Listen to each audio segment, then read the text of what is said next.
Whee!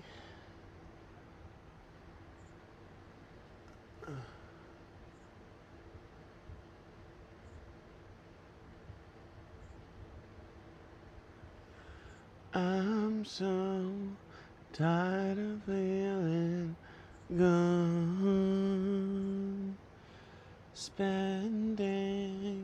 every weekend so far gone. Heat wave, nothing to do.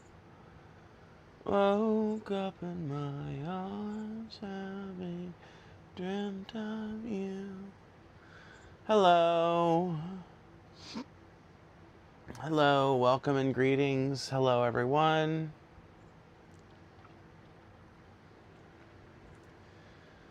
We've got some new developments on the docket today that I hopefully want to talk about, and I really do think it's going to be an interesting prompt for a conversation for a lot of different reasons, but I don't want to get too far into it. I don't know why I always do this.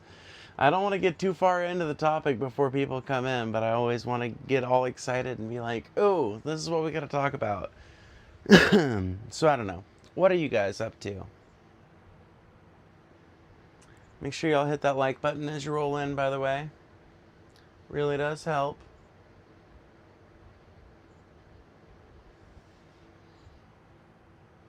Is that some type of Ouija board? Yeah, it's a round spirit board, yeah.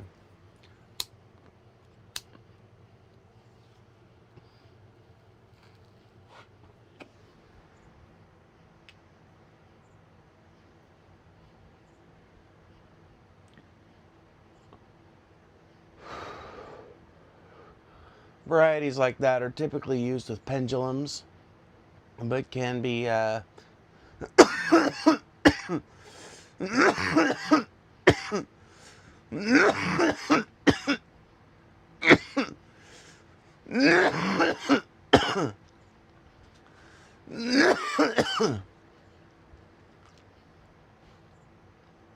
can be used in a number of different ways. I've had some very memorable experiences with Ouija. I honestly have not. I've never really played with one, used one, depending on how you want to look at it. Even that one, because I'm just not that big a believer in the supernatural. I feel like I like to. Here's how I like to think about the supernatural. I feel like I like to think about the supernatural as this thing that might exist, maybe, that every so often I feel a tinge of something towards. And certainly there's some superstitious habits that I've got, but I don't. I think I don't want to interact with some of these things as much because I know that that'll kind of break the illusion. So as long as I only read tarot 2 or 3 times a year, then there's a part of my brain that can still continue believing that the cards really do have some kind of sublime intentionality that can be perceived by a human reader. Do you support the AI inclusion to LGBTQ? No. What? Who the fuck is advocating for that? AI has yet to reach reach sentience, and even if AI reached sentience, it wouldn't be like an alternative human sexuality. At that point, it would just be another form of sentient life, no different fundamentally than a gray parrot, a human being, or a dog. You realize human beings are not the only animals with sentience, right? We're just the only animals that can easily describe our sentience to other human beings. That's it. That's literally the main distinction. And it's not even that close either. Gray parrots have a level of English comprehension, not English comprehension necessarily, but they have a language comprehension. That's what I was looking for. They have the level of language comprehension and can be taught languages to such a high degree to where they can actually start to express their own sense of self and to relate to other people to some limited degree. So the idea that human beings are the only sentient things around is a cultural myth. There are already other sentient things running around. If AI gets to that point, it'll just be another one. I don't suspect it will, though.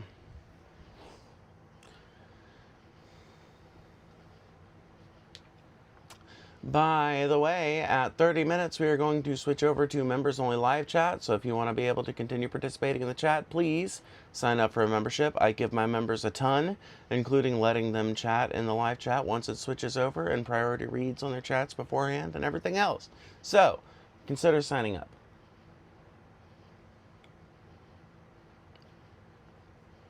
People are more excited about fucking Pride Month than the 4th.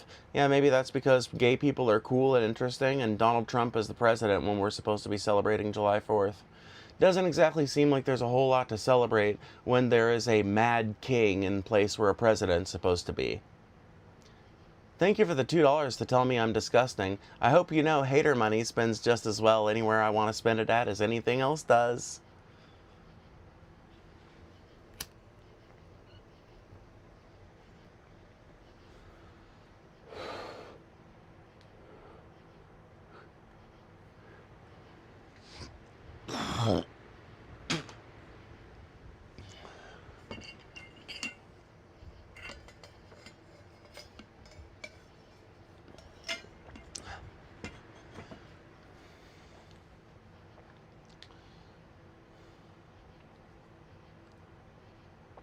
How do you say I have no friends without saying I have no friends? Well, if it was me, personally, I would name myself The Wave Now and then randomly talk shit in people's live chats at 3 in the morning.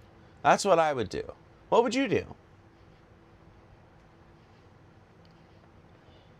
Where are all my bisexual besties? At least one of us is right here.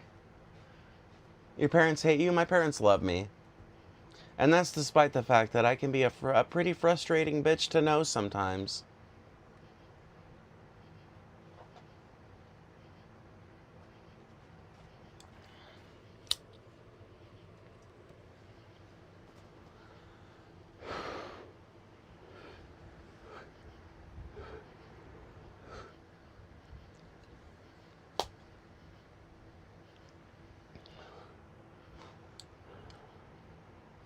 Somebody said something about being glad they were born in Russia and not in this hell. I really wish that my government would see the clear and obvious utility in bathing the Kremlin in the sublime purifying fire of nuclear hell.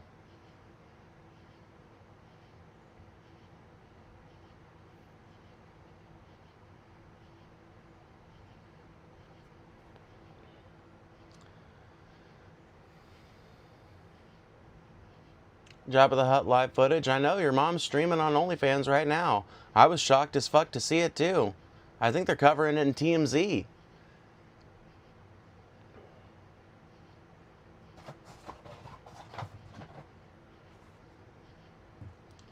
Bro should have stayed in the sock. I bet that's the first thought your mom had when she popped you out in the hospital room, got you, and she was like, oh fuck, I gotta shove this thing around, turn it back in.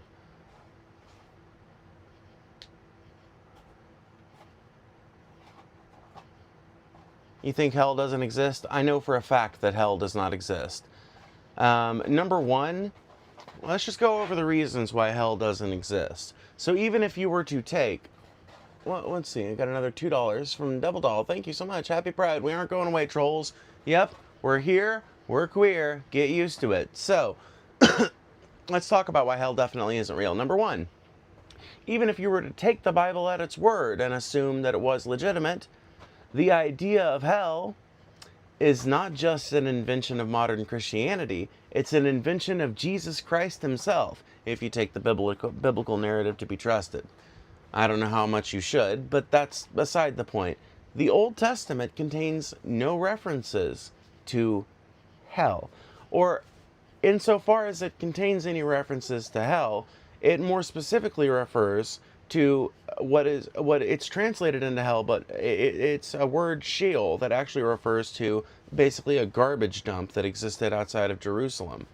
And it's very probable that when Jesus himself was talking about hell in the New Testament, because of translation inaccuracies that have persisted throughout the years, there's a good chance that Jesus himself was talking about the Valley of Gehenna, the big fucking garbage dump that was kept on fire outside of Jerusalem to reduce waste and pests and stuff like that. Very good chance that Jesus was never even intending to talk about a literal hell where people are kept biologically and philosophically alive to experience permanent torture. So it's a very modern conception. Let's see, I got $2. Trump is a rapist. What now? A rapist?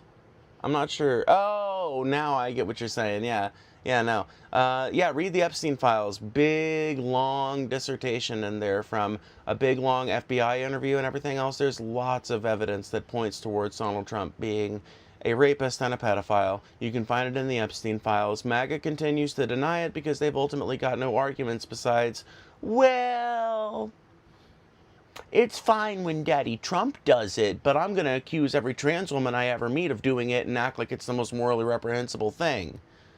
Whereas the actual truth of it is that it is actually morally reprehensible, but Donald Trump is the one getting up to that kind of thing, and your local resident trans lady is far more likely to be assaulted than to ever assault anybody. Thank you, Aria, for being a member for 8 whole months. Look at that. That is the kind of dedication that I want to see out of you guys.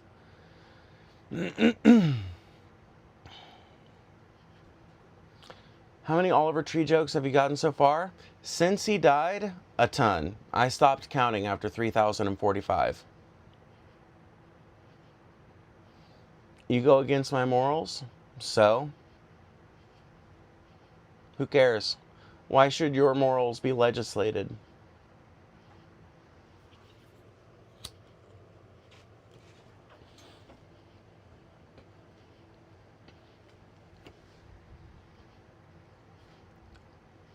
What are your pronouns? She, her, hers.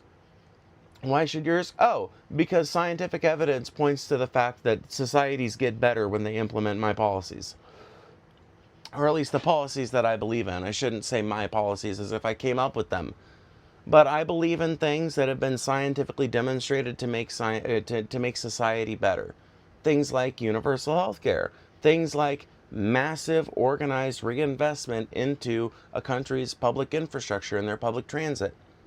Things like a food stipend or housing protections. There's lots of policies we could go through, many of them, by the way, a majority of Americans agree with, that make society better, that make people's lives better, that make people more happy when they're able to access these things, when they have these rights protected. So that's why. Because my morality is based upon science, logic, reason, and a couple of very simple, very easy to understand axioms. Your morality, on the other hand, is based on a compendium of Bronze Age bullshit that I feel no particular inspiration to grant anything but the largest grain of salt.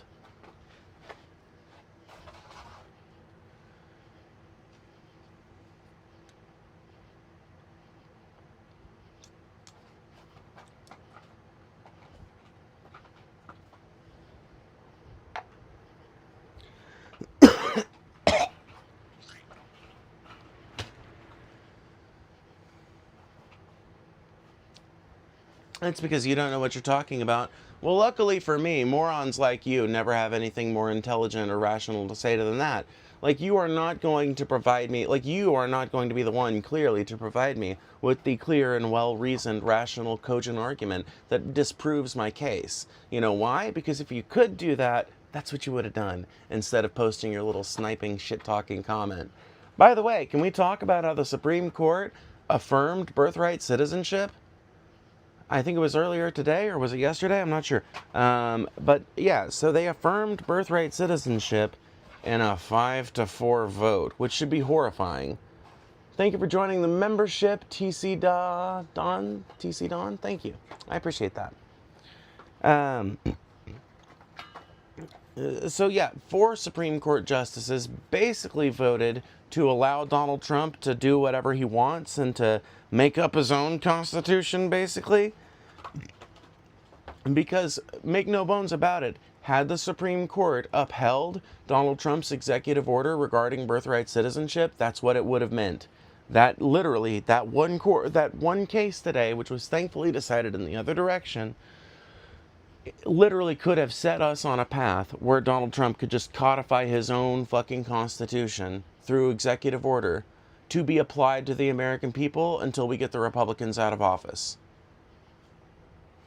Literally, it was that close to a radically different America where the president can just decide how we live and can say fuck the Constitution at any time. We were that fucking close. And there are 4 Supreme Court justices that were okay with that. So think about what that means for the next time some big civil rights thing comes into the court. Think about what that's going to mean the next time there's a challenge like this to presidential power. There's already 4 motherfuckers willing to give Donald Trump access, needless access, pointless access, to even more unchecked executive power. Yes, I will put slow mode on. I will actually put slow mode and subs only mode on because I don't want you guys to get overwhelmed and I want us to continue having a good conversation. So let me do that real quick. Make sure that things go well. Make sure you guys hit that like button, by the way. Please hit that like button. Alrighty. So, it doesn't have a timer. The sub mode doesn't. You just literally have to sign, like, you just have to subscribe. That's it. Just subscribe and you can continue talking. The 20-second slow mode should help us stay up on the chats and keep an eye on what's going on. Thank you, thanks. Yes, of course, of course. I'm not pro-Maga, but if the left get in office, don't we lose freedom? No. No, in fact, you gain freedom in a lot of meaningful ways whenever, like, an actual progressive or leftist is in office. Think about the FDR era. Think about that, really. No, meaningfully think about it. What did FDR bring to this country? Fundamentally, he transformed the type of freedom that Americans meaningfully had access to, because his policies created like 30 to 40, maybe even arguably 50 years worth of prosperity for this country, which allowed people that happened to be the right skin color or be in the right cities to do things that they were never able to do before.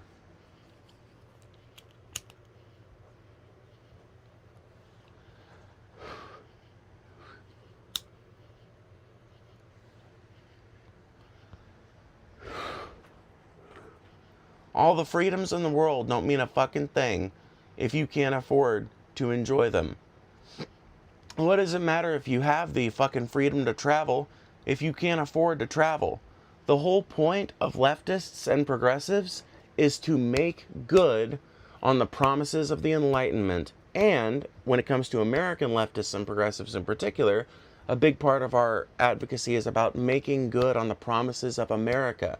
This idea of libertarian freedom being mixed with the will and good of the people, the people's interest and the people's desires being reflected on a governmental scale, and balancing that with giving people as much liberty as we can possibly handle.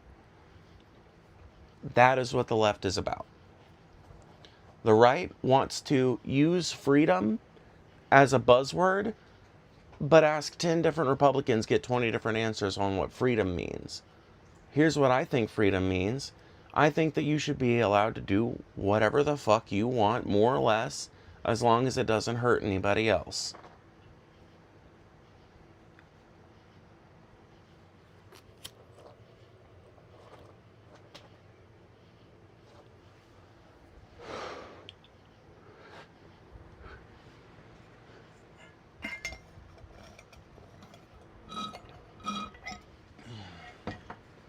Neville Dahl with the $5. Have you talked about admin trying to take second away from MJ users on 619? Supreme Court struck down 0 to 9, I think.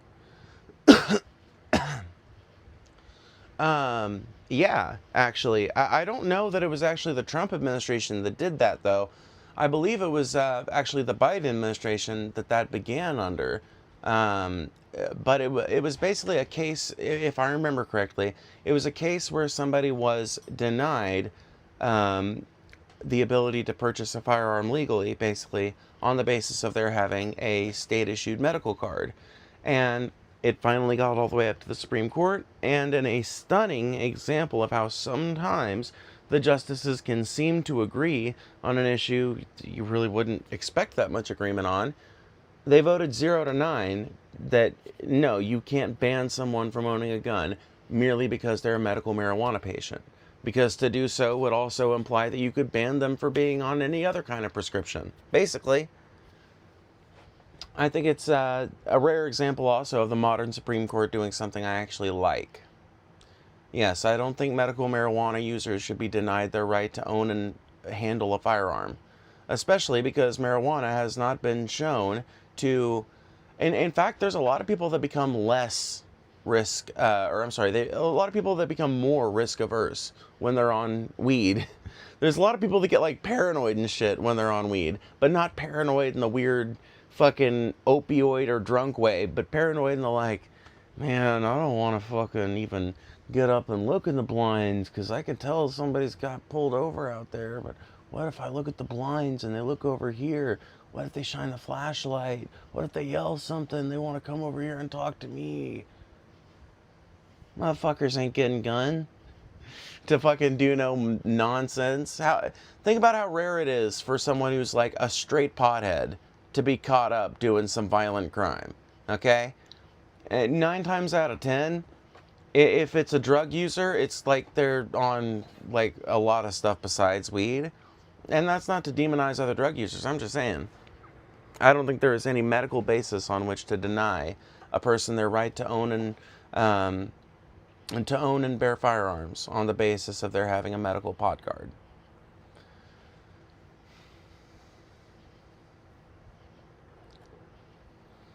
Neville Trump said he'd stop wars in a day of being president, bro, hasn't done shit. LOL. In fact, not only did Donald Trump say that there would be no new wars under his administration, a promise he's broken 2 or 3 times now, but he also said that there were a number of conflicts that are still raging that would be done within 24 hours of his getting in office. This includes the Gaza conflict, the conflict, ironically, that was already starting to emerge between Iran and, its neighbors more to the west, and especially Israel, the conflict between Ukraine and Russia.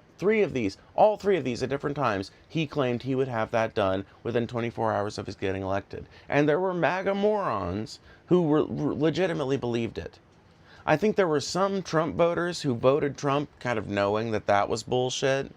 And that's one of the reasons I hate the lesser of two evils arguments being overused to the point of stupidity, is because, like, how do we really want to give Republicans that?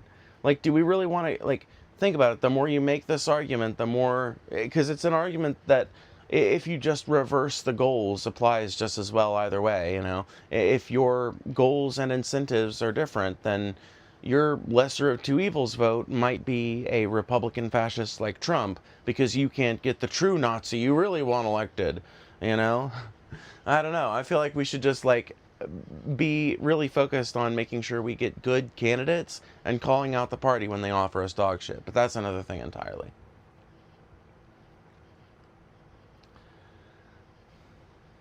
Who's next after Trump? Probably, as far as like MAGA candidates, it's going to be between Marco Rubio and JD Vance, I would say. It's looking more and more like JD Vance is going to get the nod. Are you Jewish? No. I've got a lot of respect for the Jewish people, but I am not personally Jewish. Not a Zionist, mind you. I oppose Israel and all of its fucking genocidal bullshit and its invading its neighbors bullshit. But we always make sure whenever this topic comes up that we separate the Jewish people, who are a broad diaspora made up of many different individuals who feel a lot of different ways about a lot of different things, and Israel, which is a lot of times where people want to take this and they want to, like, combine the two and project one's issues onto the other, as if, like, Israel claiming to be a Jewish state and claiming to be the home for the Jewish diaspora means that it actually is, number one, or number two, that its actions are somehow justified or anything else.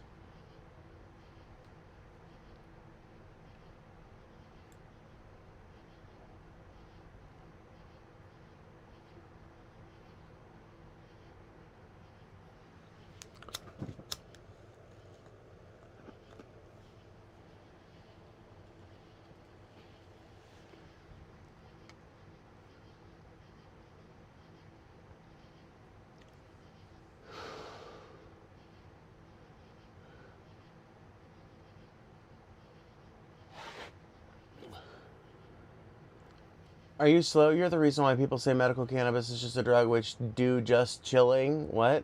It's a drug, that's why you use it for medical service. Um, so, you realize that there are things out there presently that you can use recreationally, but that may also be prescribed to you.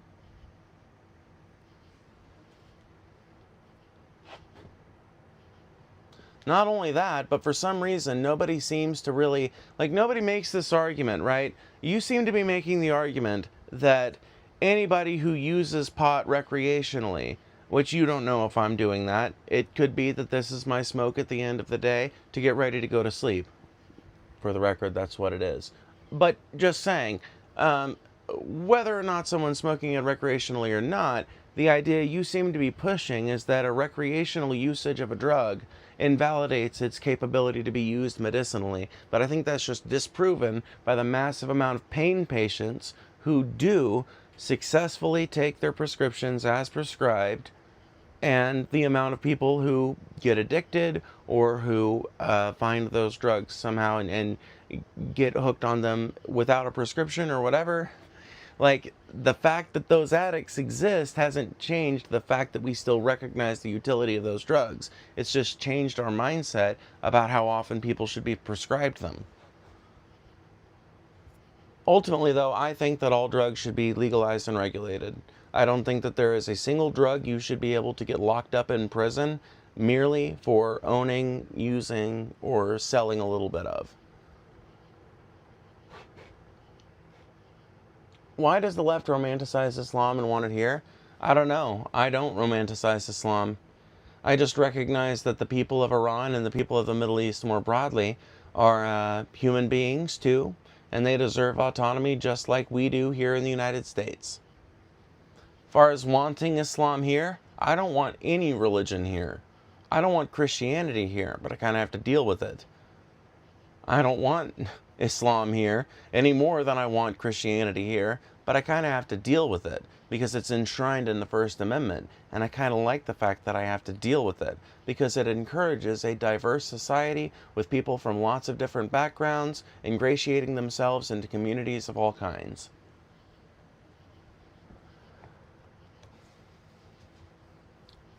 What's your problem with Christianity? Oh, easy. It's the morality. It's a religion that espouses the morality of a slave owner or a slave, depending on which sections you're reading. Yeah, it is a book of barbaric Stone Age spirituality and morality, which is at this point mostly useful as a literary reference to understand some of the developments that have happened to Western civilization over the last 2,000 years, but that is, in my opinion, no longer useful for any spiritual revelation or moral lessons it may have had in it at one time. Every golden rule or good lesson you can find in the Bible can be found said elsewhere, and sometimes in better phrasing. And I don't personally have any issue with any individual Christian believing in what they believe, but I have a ton of issue with people proselytizing to me as if I should believe in the same thing that they do merely because they happen to be very convinced of it.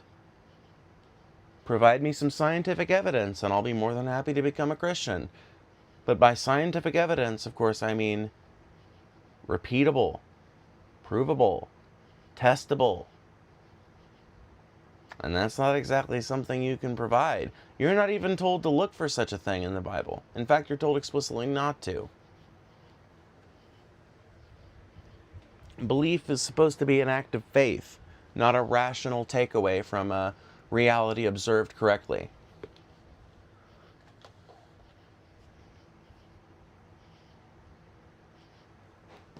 Hold on, what is that one quote? Let me see here.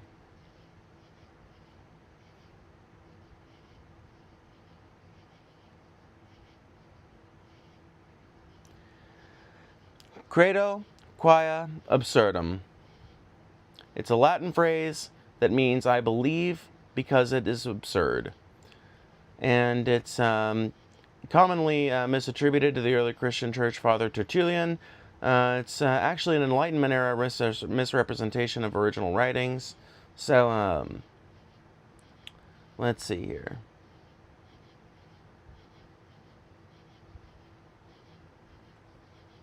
Yeah, no, it's not. It's not really. See, Google's just given me like a bullshit line. Let me just read this, okay? So here's the original Tertullian context. The phrase comes from De Carna Christi, where Tertullian was defending the resurrection of Christ against competing philosophies. In Latin, he wrote, "Pursus credibile est quae ineptum est." It is completely credible because it is unsuitable, and certum est quae impossibile. It is certain because it is impossible. His argument was that the human intellect is too limited to grasp divine mysteries, and that the sheer counterintuitiveness of an event like the resurrection proves it to be of divine origin rather than human invention. So yeah, no, it literally is exactly what Christopher Hitchens pointed out. It's exactly what a lot of atheists have pointed out. I have no reason why Jim and I felt the need to defend that bullshit. But yeah, you are literally basically doing the same thing that Tertullian did. And it was just as stupid and retarded when he did it back then. And it's just as stupid and redacted when you do it now.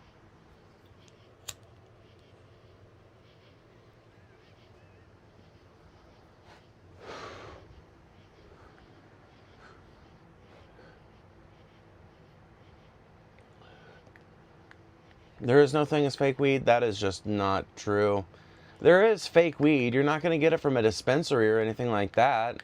Unless there's some really big fucking breach of state testing protocols or something. But, I mean, there's such a thing as fake weed. The degree to which you are getting such a thing at, like, the gas station, if you get a gas station joint in one of the states that allows you to do that, I mean, you really do need to look at the package and find a good brand with a good website that stays maintained and looks like legitimate and has people talking about it and shit.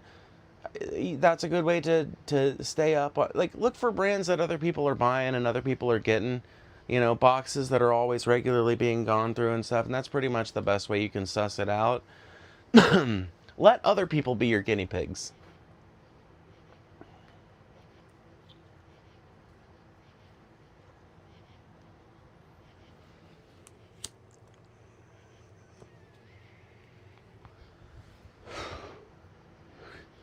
Riley, you joke, but I've literally heard conservatives make arguments just like that.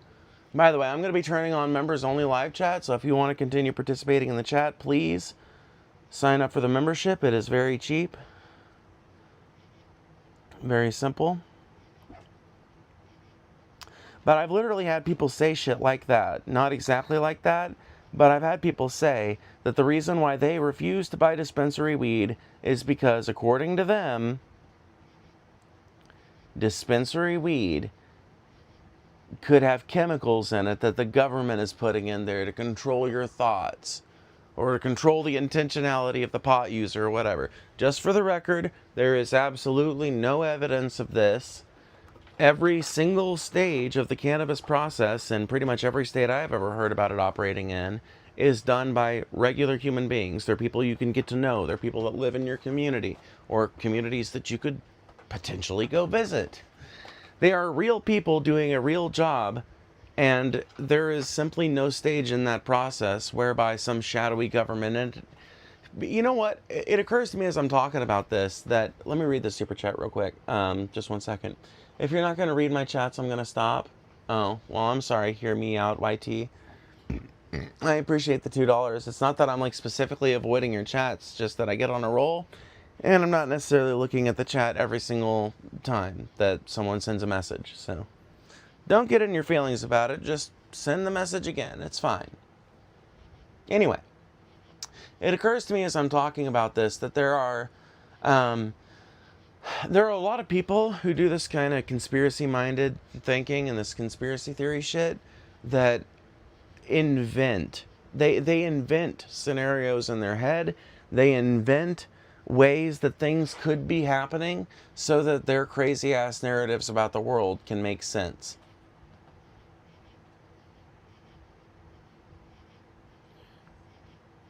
So if I were to seriously argue with one of those people right now, one of those people that really does believe that the government is putting some crazy shit in dispensary weed, they would just be like, yeah, but how do you know that How do you know that it's not some shadowy CIA organization? How do you know that it's not some shadowy CIA organization? So, they were all super chats. It's not hard to see them. I'll look. I'll look and see on the fan funding tab.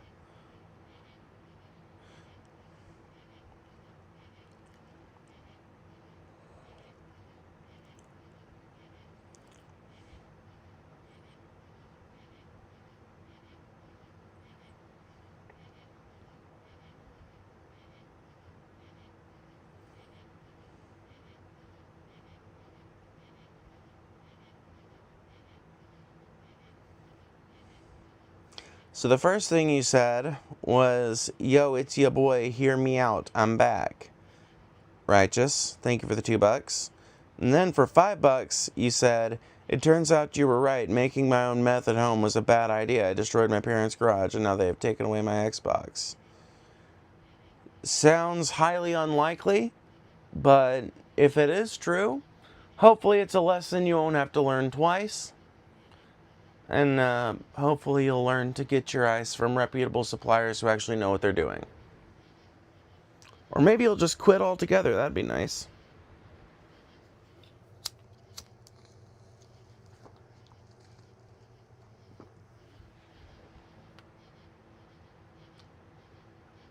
Yeah, $1.99 super chats don't show for very long. That's another big problem with it. Like this one will stay on the screen for like 5 minutes or something. Living next to Christians and conservatives is more pleasant than living around left-wing people. I can't help but notice, having lived around both. That hasn't been my experience personally.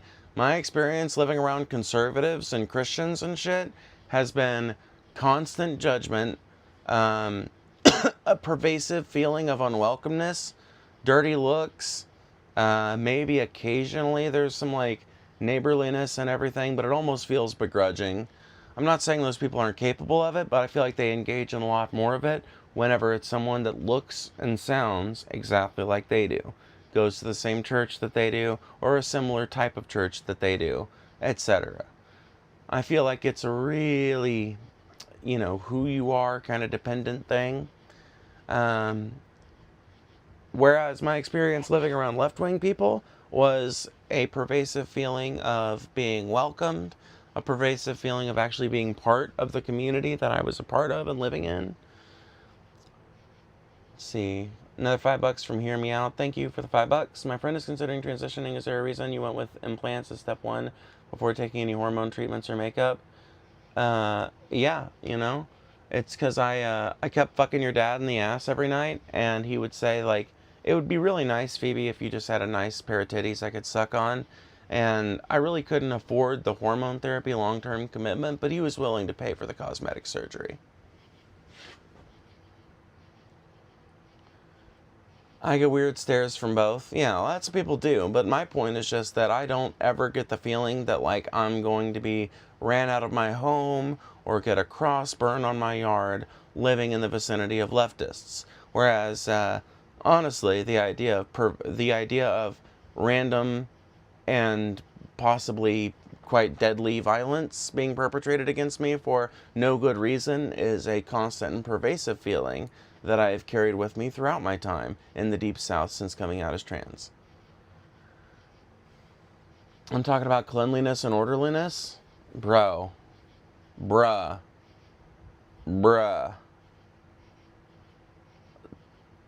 It gets even worse if that's what you mean. Bruh. Okay. Alright. I need to give you a little bit of a history lesson. And I'm not even going to try and be mean with this. You clearly are a person who needs this. Not even a history lesson, just like a geography, a political economy lesson. I don't know exactly how you'd put it. So the first thing we're going to do is we are going to look at a neighborhood in New York City, because that is a super, super blue area. We are going to look at a neighborhood in New York City. Let's see.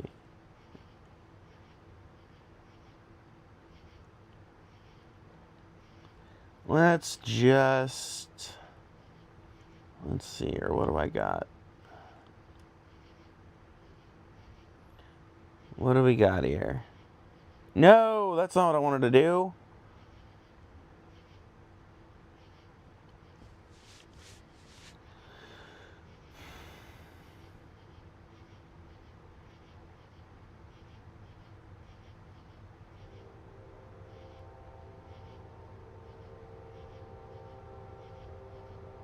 How do you do Street View in mobile maps?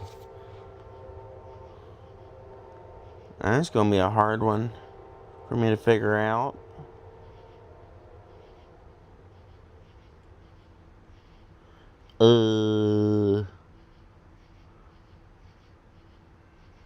Damn it. I know one of these has to have the thing.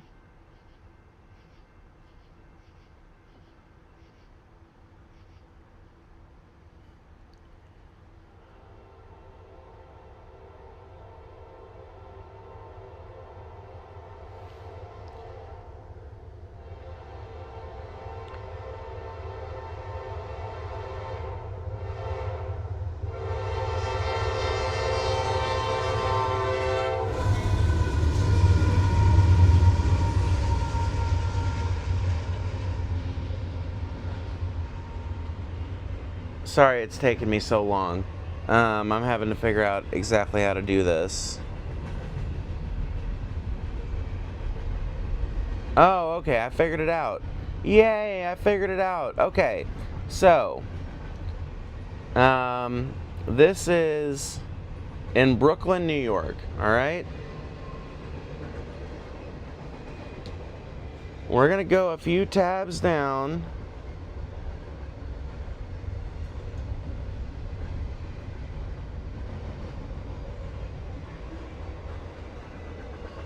Alright. You see that?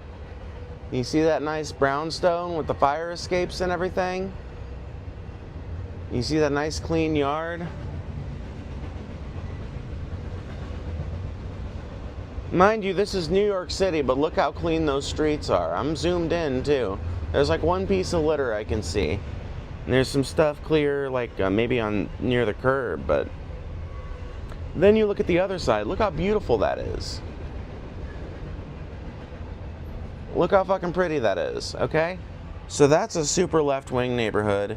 Super blue, right? Now, let's go on down to Louisiana.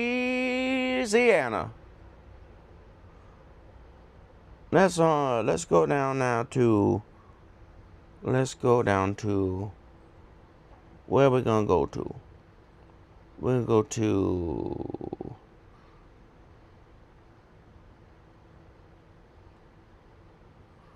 We're gonna go to Bastrop, Louisiana. We going to Bastrop, boys. Bastrop being, of course, a tiny little town in Louisiana.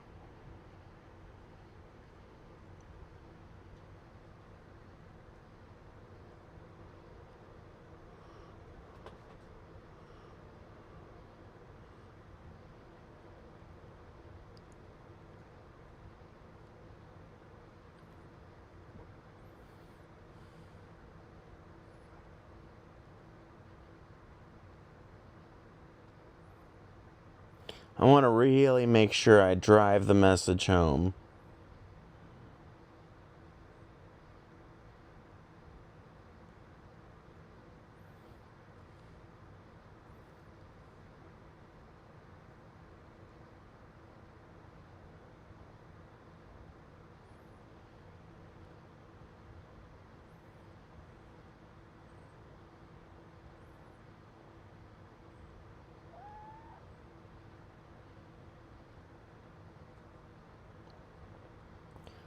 Well, I guess I'll just show you guys. I'm really not finding what I was hoping to find.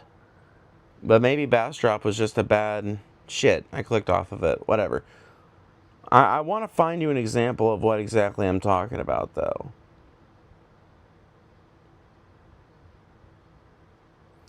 Oh, you know what's another fucking shitty old little town that I could just show you? I'll show you my home turf. Good old Missouri.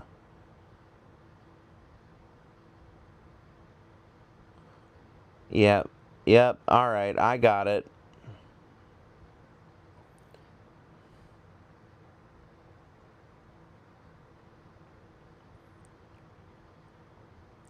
So Missouri is a place used to be kind of termed a battleground state, but is now usually termed like a just a flat out red place.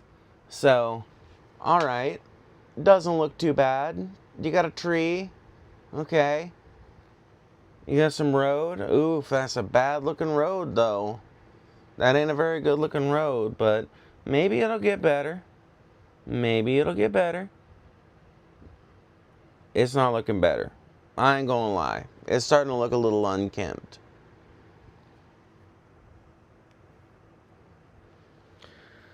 But, they say don't be judgmental, so let's keep going. Let's keep going. Oh, what the fuck is this? Okay, well, this is exactly the type of garbage I was talking about. Okay, so, right. We were just talking about New York City. You were saying it's so much nicer to live around conservatives because they're always cleaner. They always have more maintained places, right? Look at this garbage.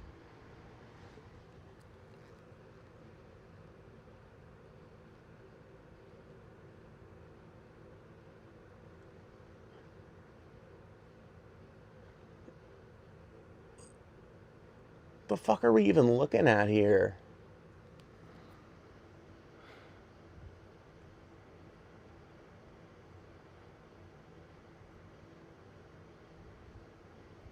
Yeah, dude, just the height of property maintenance. Clearly a major property fire. What has been done? I guess some tin's been pulled down. Okay. Looking pretty trashy to me, personally.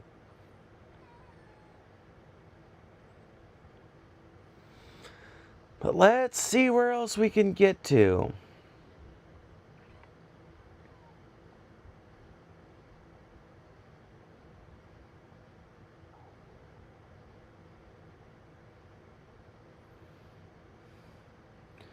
Oh, man.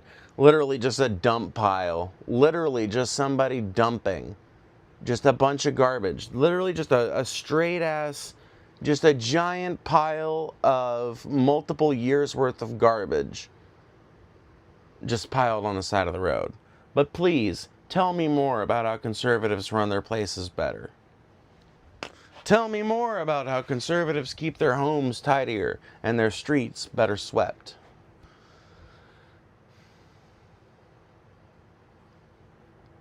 Cherry-picked incomes need to be similar? Okay.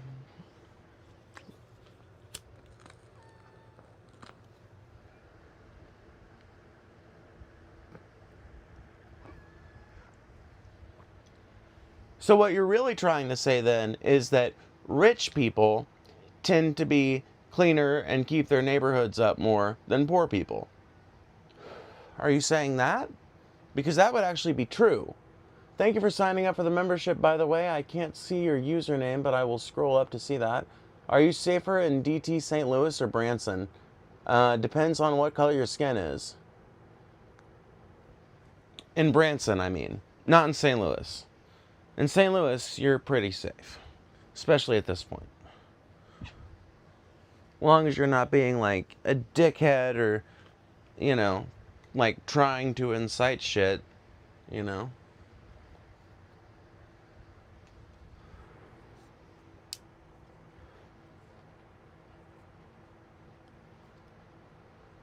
In 2050, we'll be saying shit like, oh wow, that guy has a fence. How does she afford fruit and shampoo? I know. Things are getting real bad, and people are going to allow them to get so bad that they don't even recognize how bad they've gotten anymore.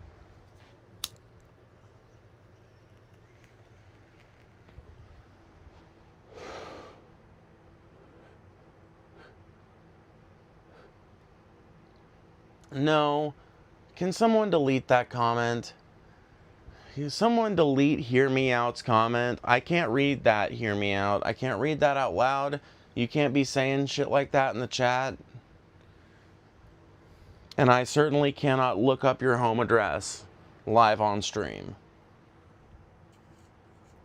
What a goofy request.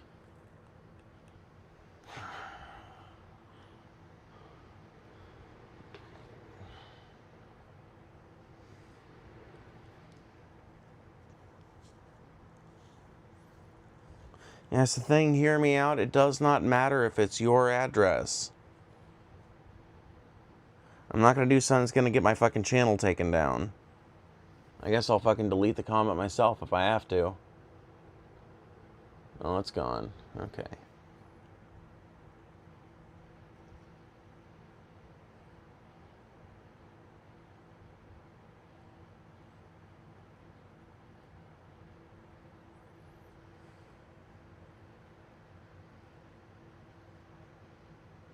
A trans woman is less safe in downtown St. Louis than Branson? That's not how I felt. Having been to both places, it's not how I felt. I don't feel particularly safe around a bunch of Maga merch, though, and Branson is soaked full up of that shit, so that could explain it.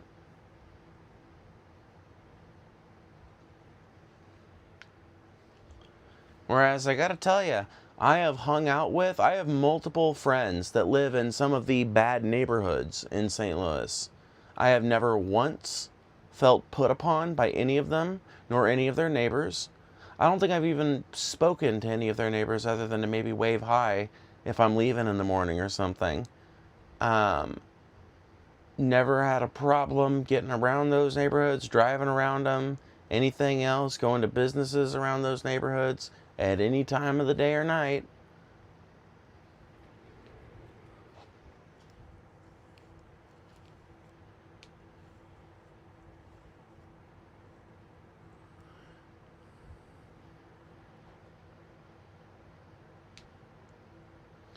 Sorry, didn't mean trouble. You're saying conservatives live in Hicksville. I live in a very conservative area. I don't personally give a fuck politically, but it's still where I prefer to live. Well, here's what I'm saying. There are conservatives who don't live in Hicksville.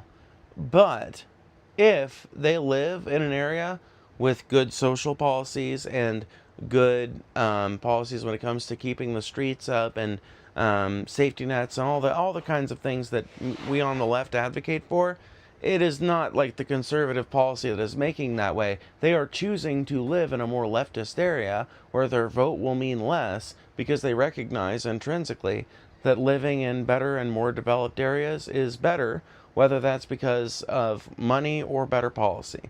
And honestly, in most cases, it's better policy because money can only fix a problem for so long.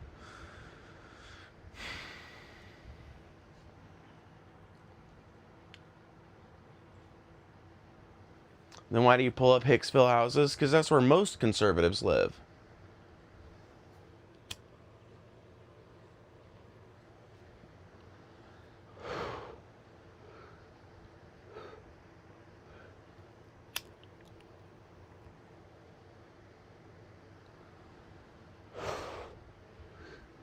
Or do you disagree that rural America skews right?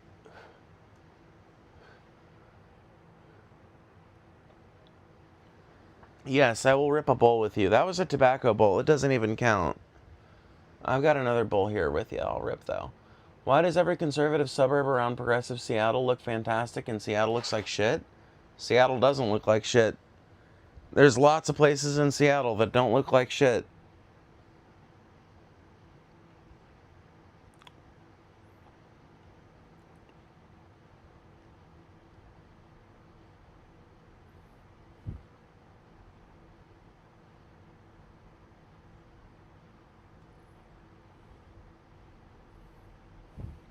So would you consider Bellevue close enough to Seattle to be an example, or is Bellevue one of the conservative suburbs that you're referencing? Because I'm pretty sure if I were to look up how that area leans,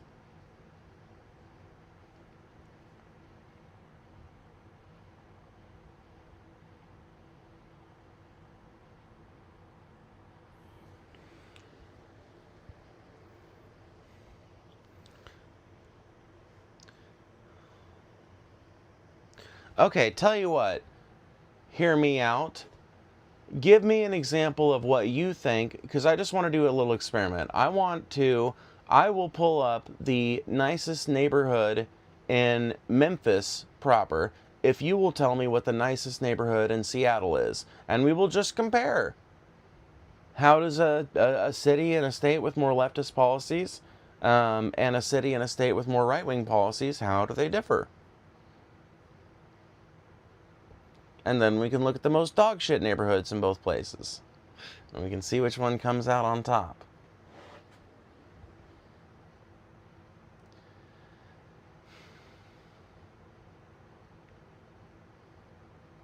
Wait, what's the challenge? So tell me what you think the nicest neighborhood in Seattle proper is. So not one of these places you're calling a conservative suburb outside of Seattle.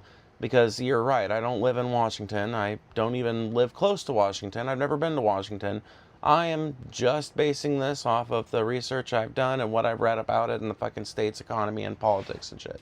So what I'm asking for you, as a show of good faith if nothing else, is tell me what the nicest neighborhood in Seattle proper is, and I'll show you that, and we'll look through it, and then we'll do the same thing for Memphis, and then we'll do the opposite experiment. You can tell me what the worst neighborhood in Seattle is, and then we'll look at the worst neighborhood in Memphis. So I'm taking a right-leaning, well, the city itself might be left-leaning, but Tennessee is a pretty far-right state.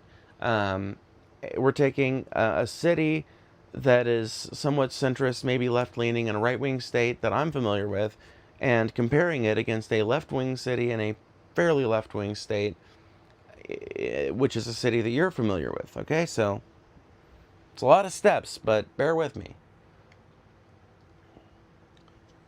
Maybe Queen Anne Hill. Okay. Might take me a second to find it.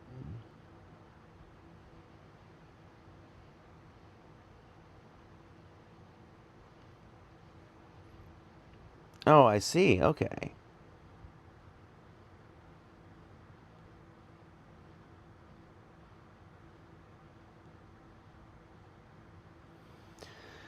Alrighty. See what we can figure out.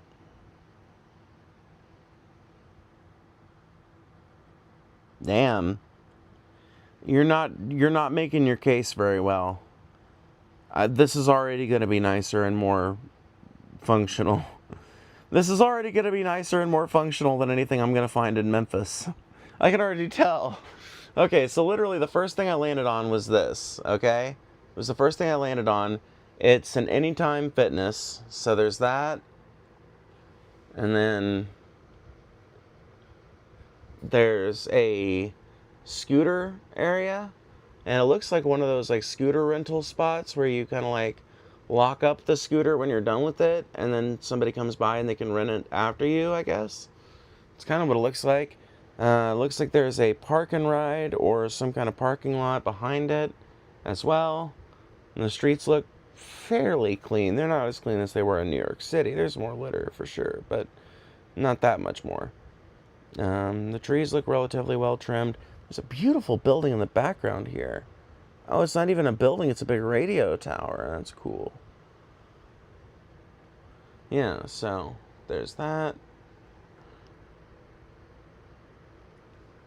There's that. Then you got, what is this? Oh, you got Hobbs Auto, okay. So it looks like you got an auto garage and some apartments behind it. I don't know, man. It looks pretty nice to me, but we'll do the experiment for Memphis, and I'll see what I'll see what I can find in the nicest neighborhood I know of in Memphis.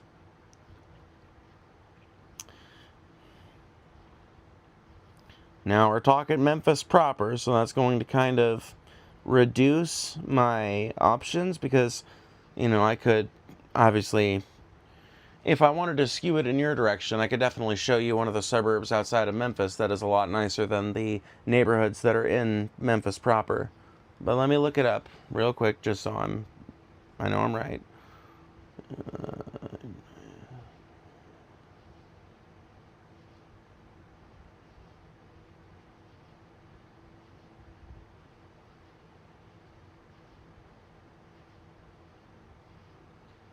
Okay.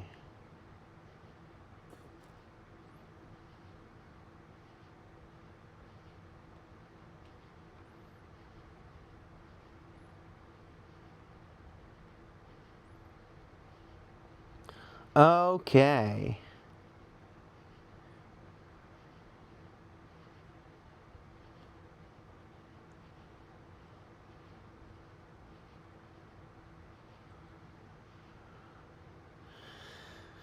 So this is going to be Eastern Memphis, and I'm trying to decide between Parkway Village and Colonial Acres.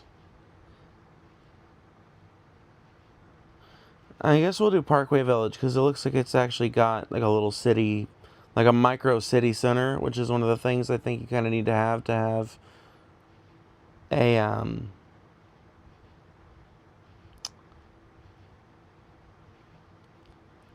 proper functional neighborhood. Alrighty, so it's not looking good. Alright, so this is Memphis. We've landed on a Strode. You know what a Strode is? A Strode is a street that is a road. It is a road that is a street. It is it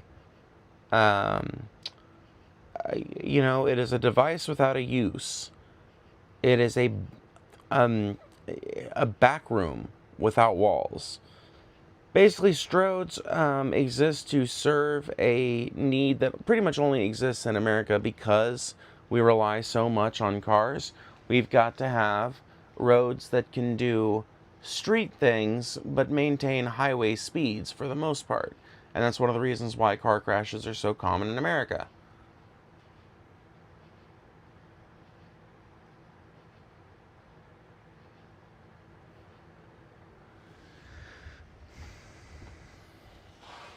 Anyway, sorry, I had to itch my foot here. So, looking around, we got house.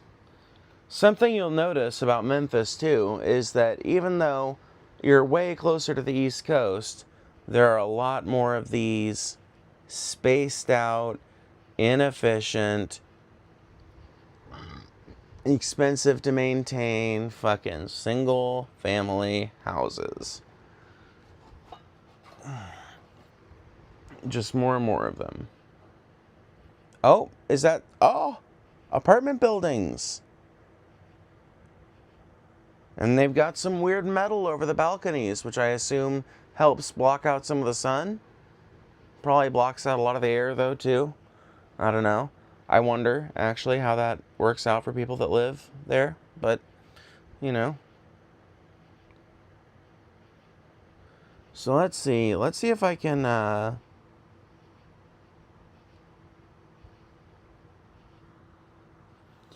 I'm going to go down here a little bit.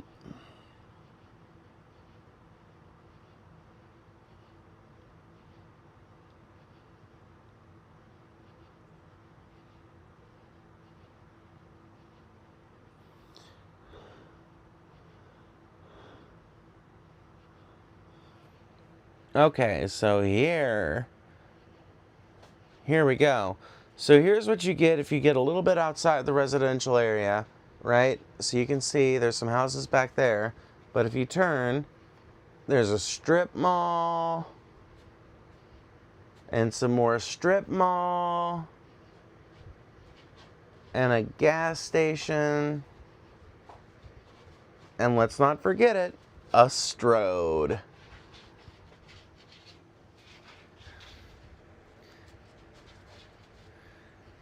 Yeah, I don't know. I remain unimpressed. But let's see. Maybe you'll wow me. Maybe you'll wow me. So, tell me what the worst neighborhood in Seattle is.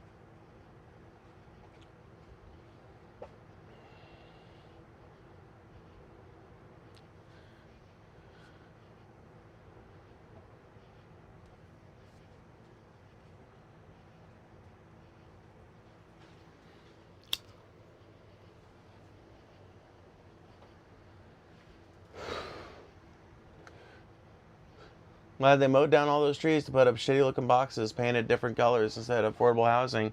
Yeah, unironically true. And a lot of people don't want to hear it, but it's also true of cities where the suburbs are so old that they've basically become like new city centers in and of themselves almost, or where like it's a lot easier to get back and forth from one of those places to the city center than it is to get from one of the outer suburbs into the city center. Places like that, it's true of too. Like honestly, these old neighborhoods or whatever that are really just suburbs from the 60s. Because a lot of the problem, one of the problems with the word suburb, in my opinion, and one of the problems with treating it like it is a static describer of something or a static prescriptive reality or whatever, is that a suburb is a transient thing. It starts out as like sometimes they start out as like exurbs even, where it's like not even really a suburb, but it's like a town that ostensibly is outside of the city limits, and then you drive like 10 more minutes and then you're there. But we do urban sprawl in this country like a motherfucker, and so suburbs that were built like that in the 60s were built 10 minutes outside of a city center that was a lot smaller.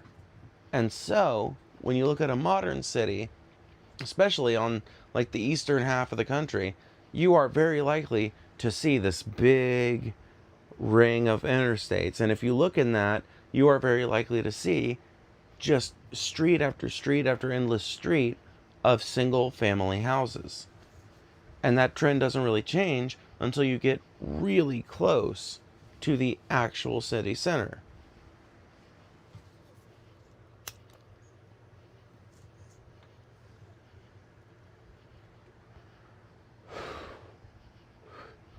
But once it becomes that, then it's treated like a residential area of the city. It's treated like a neighborhood. It's no longer treated like a suburb. And changes often start to happen to it that make it functionally no longer like a suburb in every way except the housing.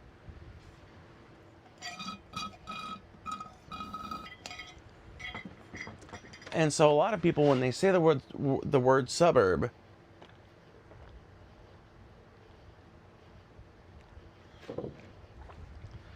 what they really mean a lot of times is like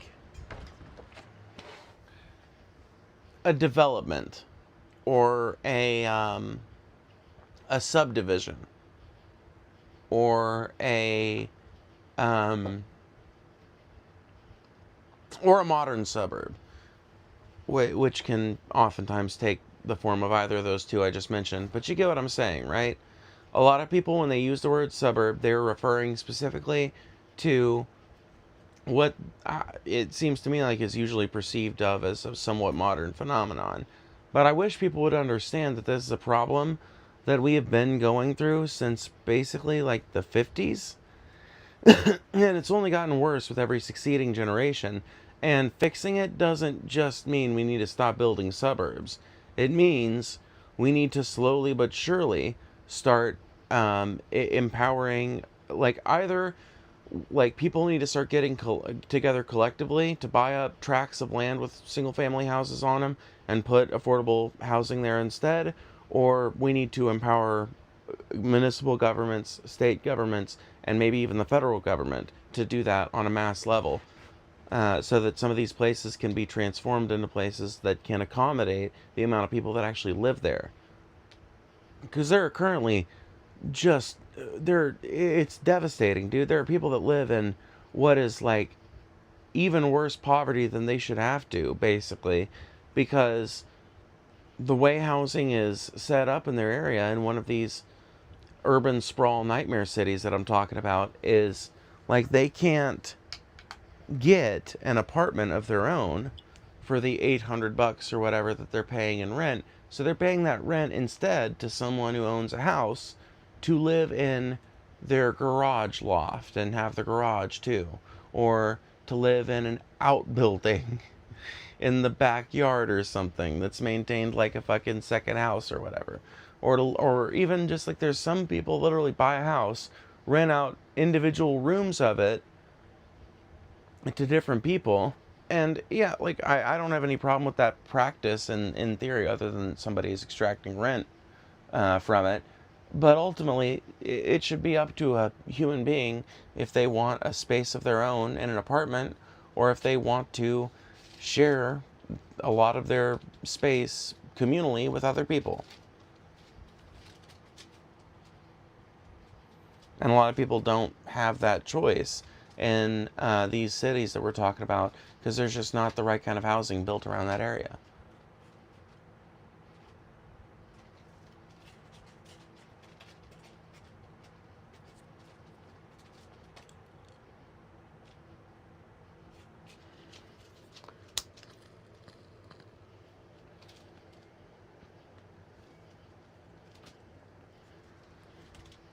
I wonder how many houseless peeps I could put up in a renovated burb. Oh yeah, I think about that kind of shit all the time.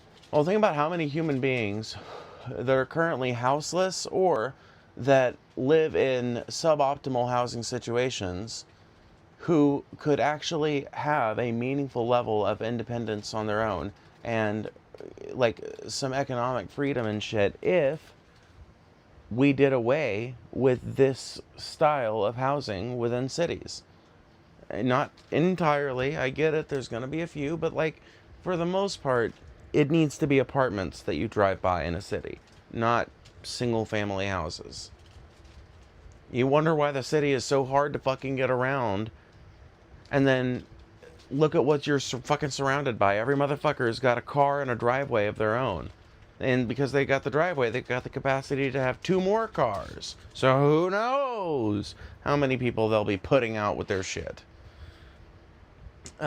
Whereas if you've got a bunch of apartments, it is a lot easier to set up public transit to service tons more people with less fuel being used, less miles being traveled, etc.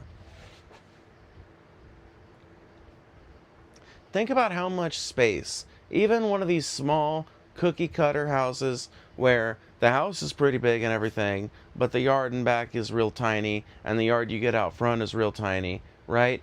But even that, think about the amount of fucking space that takes up for someone to have a 15 by 50 area where they can run their dog, and like a 20 by 50 area where they can like mow the grass. None of them ever do anything on their lawns.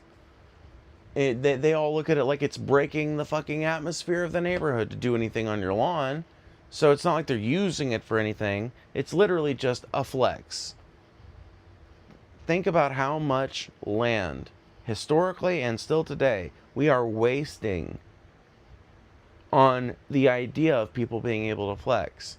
And think about the fact, too, now that you've thought about that, think about the fact that that's true of houses and areas where it is really no longer even perceived that way, where it's literally just seen as an annoyance, as an egregious mistake of land use, etc.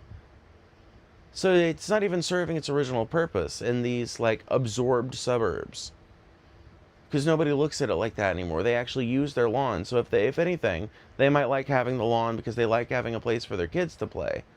But that could be ameliorated by setting up more parks, by building parks and playgrounds into the fucking apartment that you're building, which I think should just be, honestly, required. I think if you are going to build an apartment complex, it should be required that there are some fucking basic recreational facilities on site for kids, and that there are some areas around there where adult human beings can fucking relax and take a walk and get some exercise and shit without being harassed by their neighbors or harassed by the fucking property manager or anything else.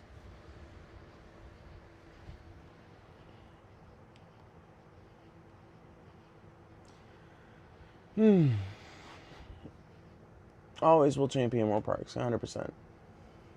Metropolitan cities over 100,000 is 100% should not have family homes. Yeah, I agree.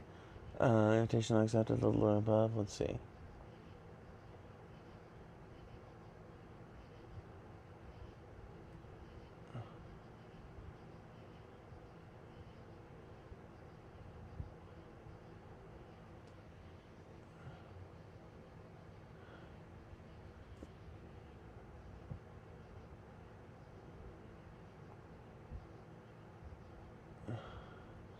Man, fuck this. I'm just gonna look at the fucking fan funding thing.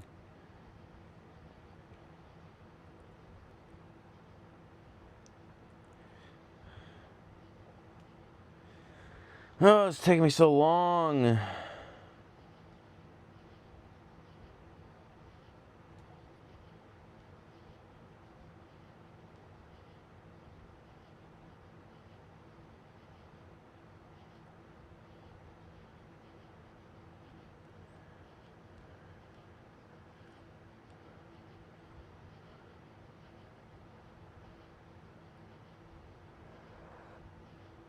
Oh, Nambot, thank you for gifting those memberships. I appreciate that.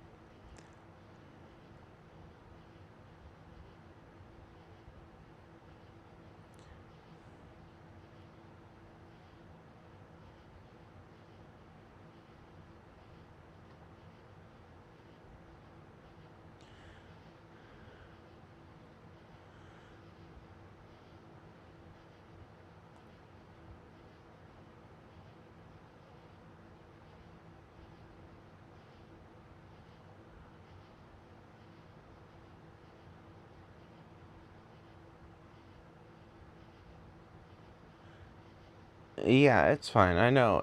I know now that it wasn't a super chat, but I still, like, pulling up the live stream from this phone enables me to actually look at your channel activity, which lets me see what messages you've sent in the chat over the last few years, or months, or whatever. Anyway, you said, ma'am, I'd love to have a genuine live debate. My email is on my channel. Let's do it with full respect jokes aside. Open platform, even if you are doing my dad in the ass. The only reason I said that was because you said something about me getting titties before I had HRT, which was just like a fat joke. Because, like, yeah, I do have nice titties. And yes, it is because I, like, have been fat for a good long time. And likely because I have, like, if I was, like, not a trans woman, I would probably be considered, like, gynecomastic or whatever. But since I am a trans girl and I like my boobs, it works out.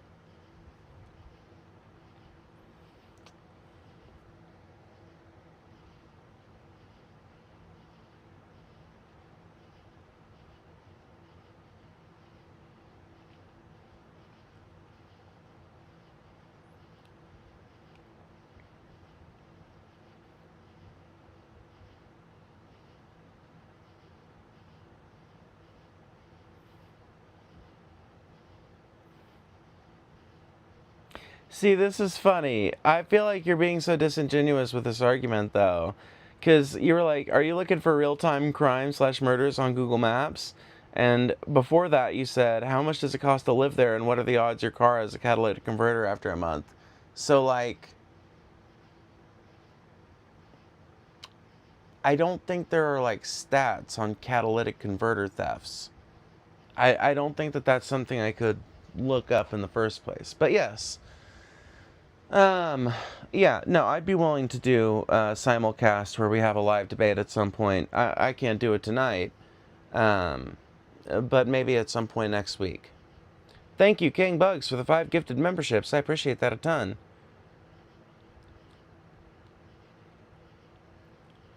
Shelter, which people need to survive, should not be a speculative asset. I agree, Dirty Dan, it 100% should not be.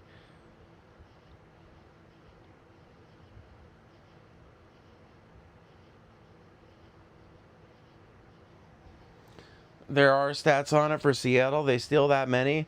That doesn't necessarily mean they're stealing that many. That just means that somebody saw it. It was enough of a problem to take a statistic on it. Listen, I can look up the stats right now, but here's a few things we need to agree on first of all, right? So number one, we agree that pretty much every city in America over 100,000 people leans left, right? Right?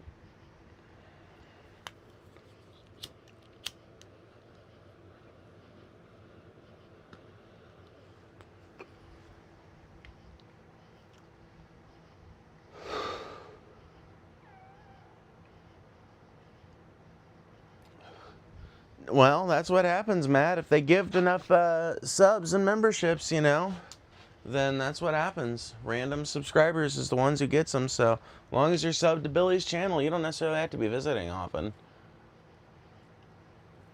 You got an R and Raw gifted sub? That's dope.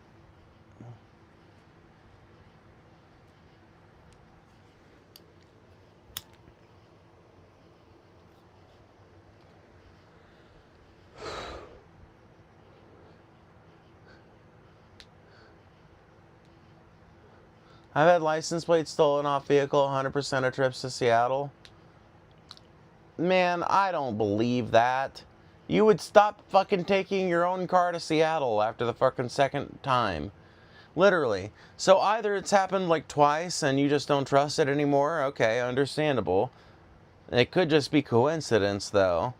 Or it's happened a bunch of times and you keep on driving to Seattle and just, what, paying the fee when you have to renew it? What even happens? I might even argue that it's a victimless crime if it's really no imposition on you to go get a new one.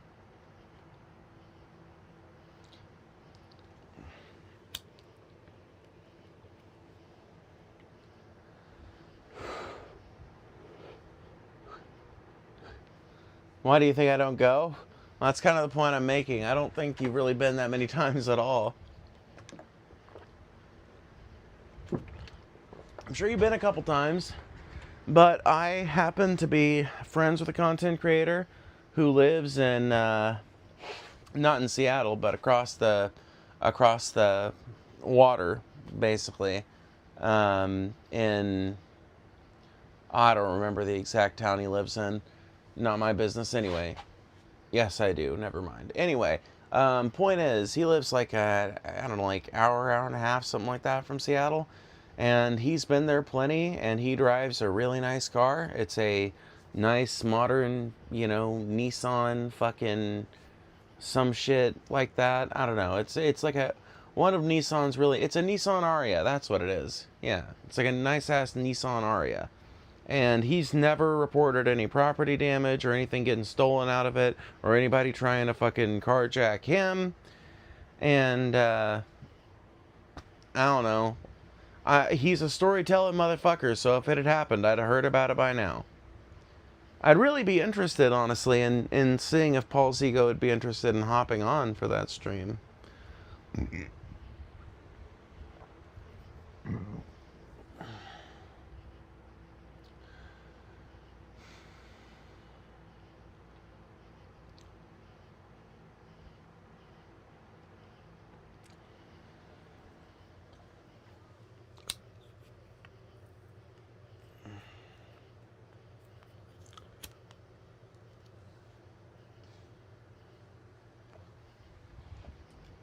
The plates were used on stolen vehicles. Police showed up after a chase and said registered to my address.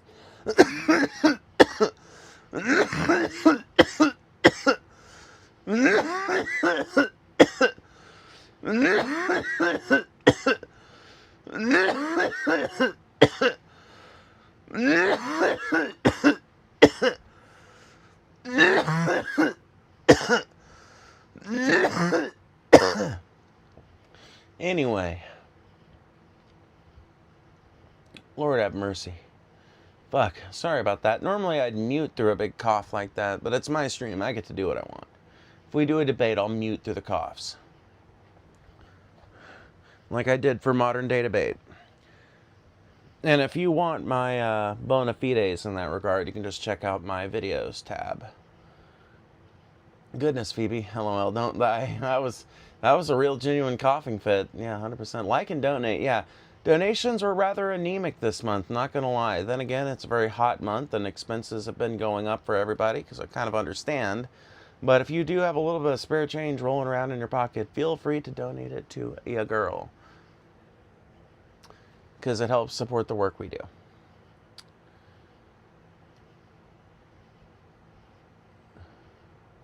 The thing is that they only steal front plates, don't notice until it's too late. Nah, dude. Well, maybe. I don't know. See, here's the thing. I'm a fucking paranoid bitch, and one of the people who taught me how to drive was my uncle, who was a trucker. And he taught me this thing, like, anytime you haven't been with your car and driving in your car for like a couple hours, go ahead and do a walk around. Just walk around, look at your tires, give them a kick if you want, look and make sure none of your paint or anything like that is damaged, and importantly, make sure your plates aren't stolen. And, where I live in Mississippi, you only have one license plate you can steal off any given car. The other one's a vanity plate. We only have the back plate, which I think is smarter, frankly. Honestly, I think it would deter a lot of that kind of thing if that's how it worked. There's also other things they could do to make that like a difficult thing to steal as well. I kind of feel like it's one of those things that the car companies and governments of the United States aren't really trying to fix, which tells me that it might not be that big a deal in the first fucking place. Crime has been going down. That's the crazy thing about people like you, hear me out, is that when you say things like this, I can't help but think, I wonder if this person knows how drastically crime has dropped since the 90s. Because I get it, we all have anecdotal experiences with a crime or two. I've been robbed in broad daylight in Cape Girardeau, Missouri. I've told the story here before. But I don't think that Cape is inherently unsafe because of that, because every other fucking time I've been there and it's been fine. Literally doing the same shit, too. Never been robbed any other time but that once. And I didn't, decide, okay, downtown's not safe now, because that happened. And frankly, I probably could have fought back and maybe prevented it or something. I just didn't react quick enough. I was early on in my traveling and busking journey, okay? I would have reacted a lot faster had it been in the last couple of years I was traveling, but putting that aside, crime as a phenomenon has been going down broadly in pretty much all cities. And the only crime that hasn't been going down, the only crime that has been kind of going up a little bit, is certain types of property crime. And that has mostly been a result of the widening wealth gap. I feel like Seattle's biggest problem, and I guess we can talk about this if we have a live conversation, but from what I can tell, Seattle's biggest problem seems like it being in a state that is pretty progressive, but either not progressive enough to make the coherent policy effective, or maybe not, what's the word I'm looking for? Like, maybe, I don't know. I really do want to do some more research into the political situation of Washington, because I know, I know Eastern Oregon is pretty conservative, and I think Eastern Washington is too. And the western parts of these states are the ones more known for being kind of leftist and stuff. And I wonder if maybe the fact that they aren't so schizophrenically split leads to some of the problems, because I'm of the opinion that there are certain policies that need to be done from the state on down. And it needs to be pushed hard, and it needs to be a cogent fucking plan. And I think some of these things can start at the city level, but I think ultimately for them to be sustainable, they need to happen on the state level. And the right apportionments and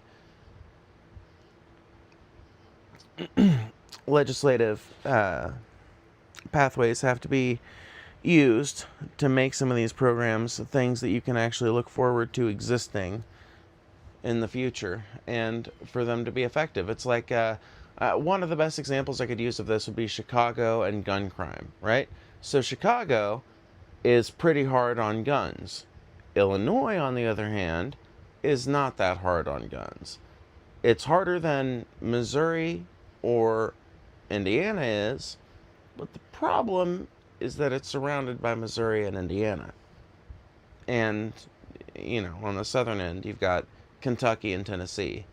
So, when it comes to someone in Chicago that is a bad actor desiring to get a gun, all they have to do is take a 2 or 3 hour drive out of Chicago down to Effingham or something and buy themselves a gun down there, where the restrictions are not nearly as intense. And if things get too tough down there, or too tough in the state of Illinois more broadly, they just go to fucking Missouri or Indiana.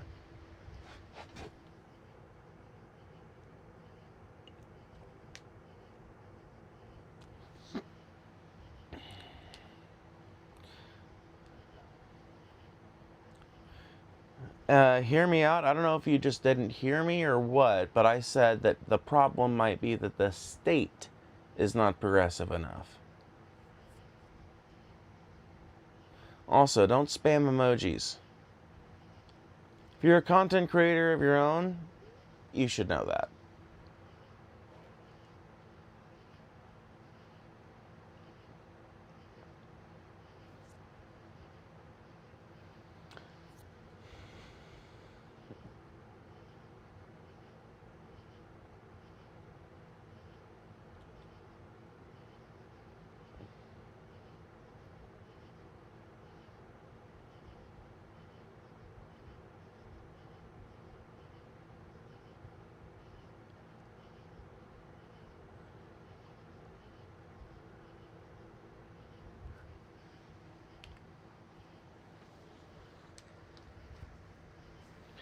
The state is going bankrupt? Damn, maybe the fucking conservatives in Western Washington should stop holding it hostage.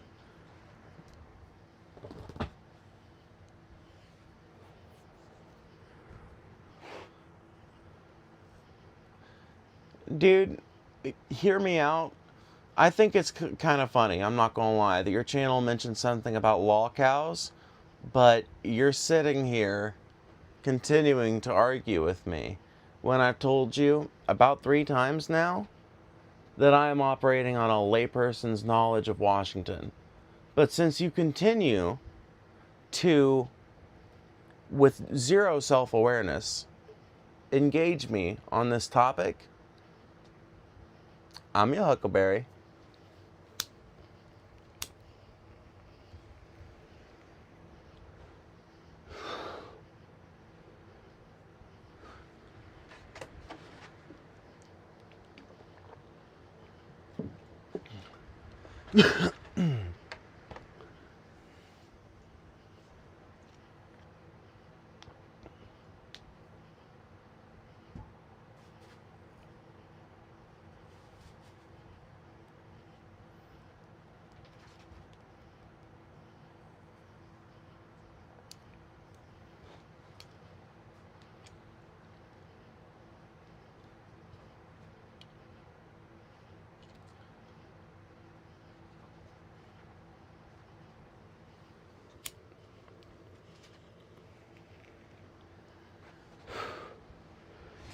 So Joey, I read what you said earlier, and the problem I have with that is that for every story like yours, there's stories like, not necessarily mine, but stories like friends of mine who've gotten beat up by Proud Boys. Friends of mine who've gotten beat up by people who explicitly targeted them because they had some kind of leftist imagery on their jacket or on their backpack. So, if it is righteous and justified to say that Antifa is inherently corrupt or morally bankrupt or whatever, because you had a bad experience with an Antifa person one time, Antifa meaning merely anti-fascist, then I'm afraid I might have to, on the same basis of logic, say that the conservatives are full of violent thugs as well.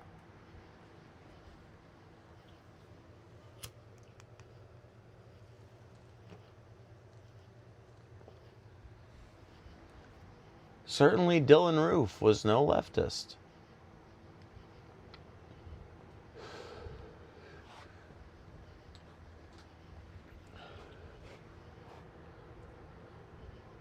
An example everybody's immediately familiar with.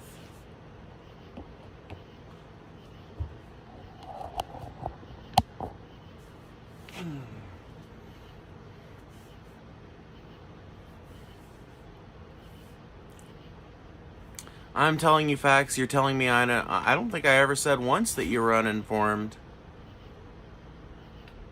I said what my theory is as to why Seattle's policies might not be working as well as they want them to. I'm sure if I looked into it more, I could find some examples of things Seattle has done that has worked, but we'll leave that aside. I don't think I've ever, once in this conversation, said that you were uninformed or misinformed even. I've, in quite good faith actually, assumed that you were telling the best of the truth according to the best of your ability, which, in my opinion, is the peak of good faith. I've simply postulated my own theories, and when you started screaming at me about why I'm so wrong, realizing that you are continuing to engage a person who is trying to engage you with nuance and reason and saying that they're not an expert, they don't know much about it, as if they are pushing back against the most fundamental axiom of your morality, I decided to play into what you're doing.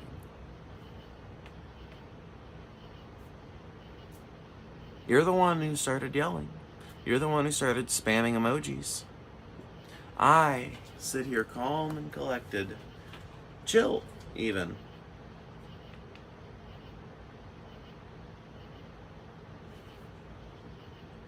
Him being Antifa was just part of the situation. Main situation was being intact in relation to your story. They tried to follow me weeks later, but I flashed my gun in constitutional carry.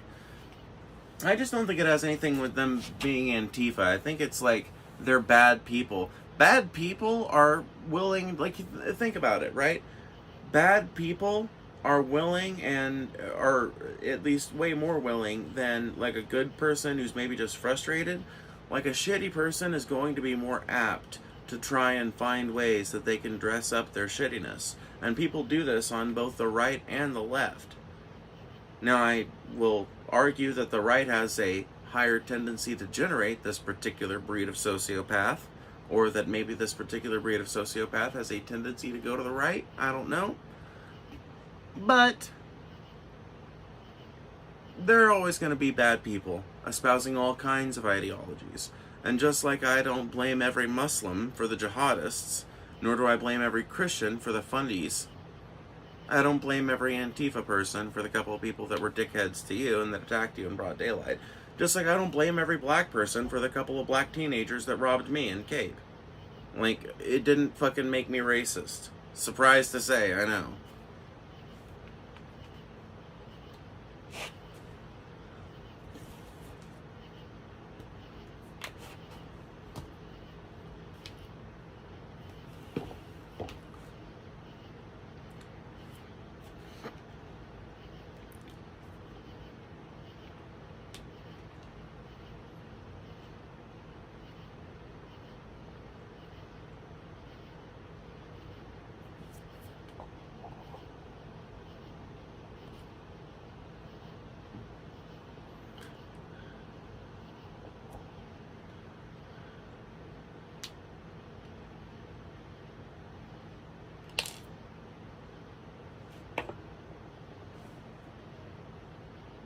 Ow, quit. Ow, will you fuck off?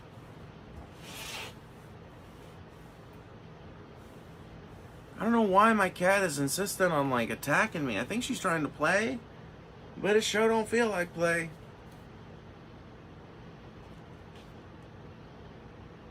Holy shit, just had a deer walk up to me. What are you, a Disney princess? Holy shit, maybe you are. Maybe you are Bugs Bunny.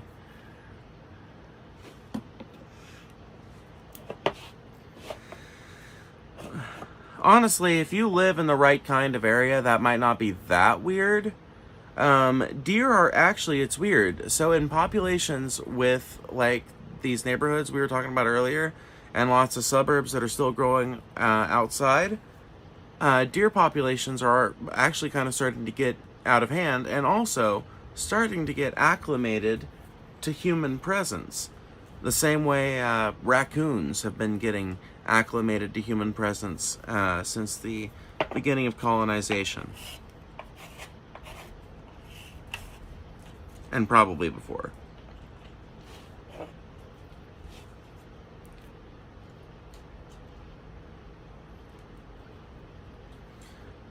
Yeah, no, that's a Tuxie kitty.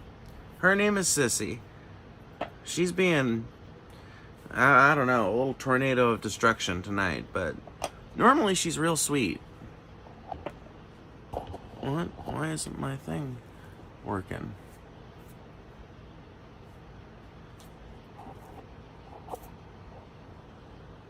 Okay, it is charging.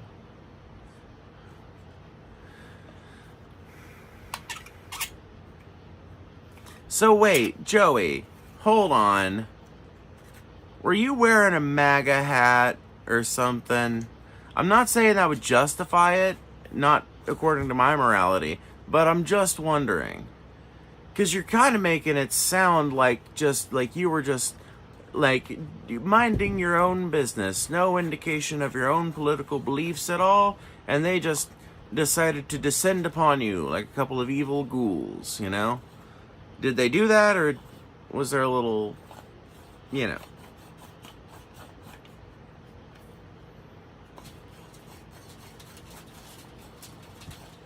Like I said, I'm not saying that would justify it, by the way. I personally don't believe in fighting people just because they got the wrong political the wrong political stance, unless they're like an actual fucking Nazi. But I don't know. I don't think someone is a Nazi merely for being a MAGA person. You might be a Nazi if you're actually involved in the administration, or like one of their like harsh, non-critical defenders, but you're not that. So, you know.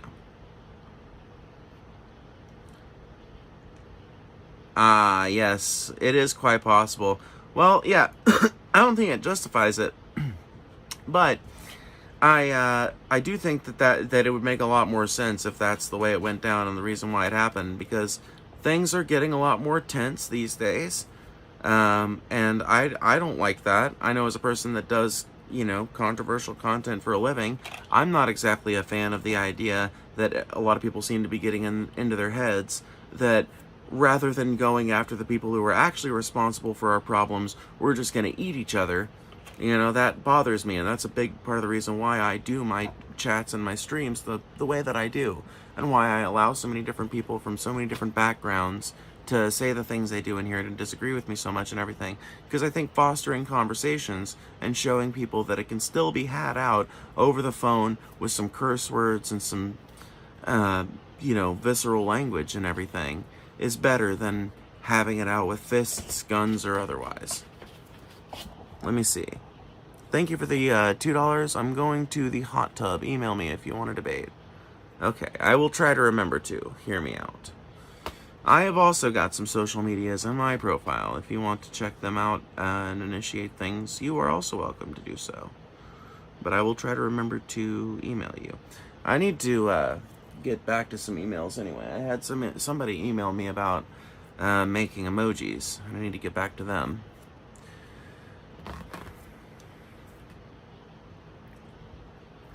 It was 2017 to 18. They were known Antifa who hung out there a lot and recruited. Yeah. Well, you know, I mean, it tracks, and like I said, it sucks.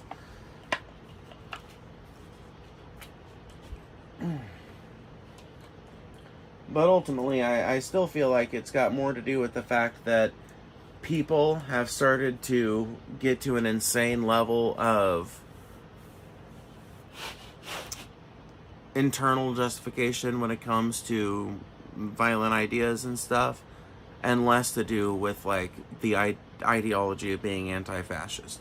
Because I genuinely believe that a true anti-fascist should realize that their main enemy is not the fair weather MAGA drinking in a gay bar, not even wearing a MAGA hat or whatever, but rather the Chud the Builder, or the Stephen Miller, or the Donald Trump, or the motherfucker on the street corner with a God hates fags sign. These are the enemies. These are the ones that if you want to do some direct action, maybe consider directing it towards some avenues of actual access to power. Like your average everyday voter is not that. And I just don't think it looks very good on the movement when people see shit like that either.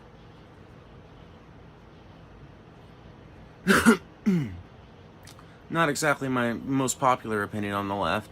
And I think it's a nuanced thing because on a certain level I don't fundamentally disagree with the moral implications behind like trying to use certain means to try and affect a political outcome that would be better for everyone. And to get there, all you have to do is, you know, slap around some dumbass conservatives at the very top of the fucking admin or whatever. If that's what, you know, like if that's what we're talking about, then I feel like it's a pretty justifiable kind of thing. But individual voters, I feel like the argument starts to hold up, starts to hold up a lot less. And the further someone is from actual access to power in any given political movement, the less sense I think it makes to target them merely for their involvement in it.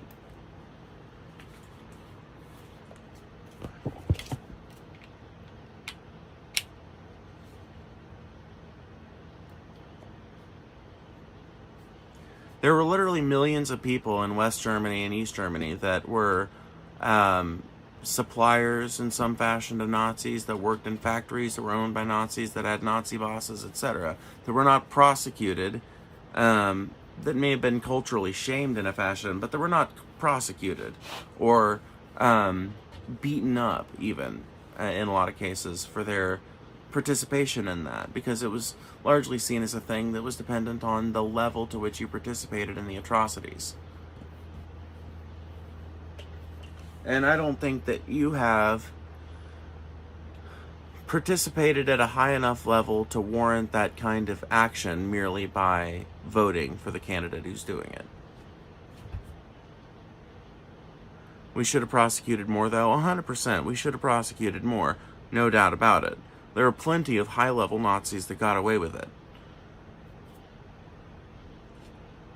And even some of the ones we did prosecute or did try to prosecute eventually were able to get out of it in some form or fashion. And the rat ways is another thing you can't help but talk about, the rat lines. The Catholic Church helped hundreds, possibly, of Nazis escape prosecution by the Allies.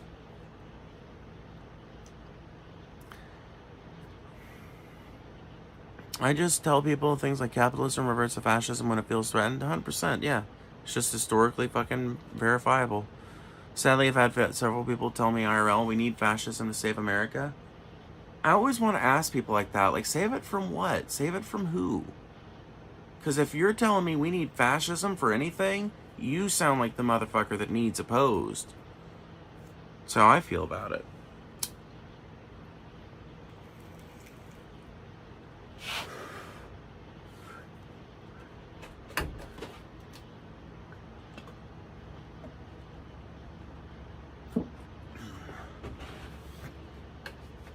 You know what I've noticed since watching a lot of the Lines content and watching a lot of other like conservative versus liberal kind of debate things?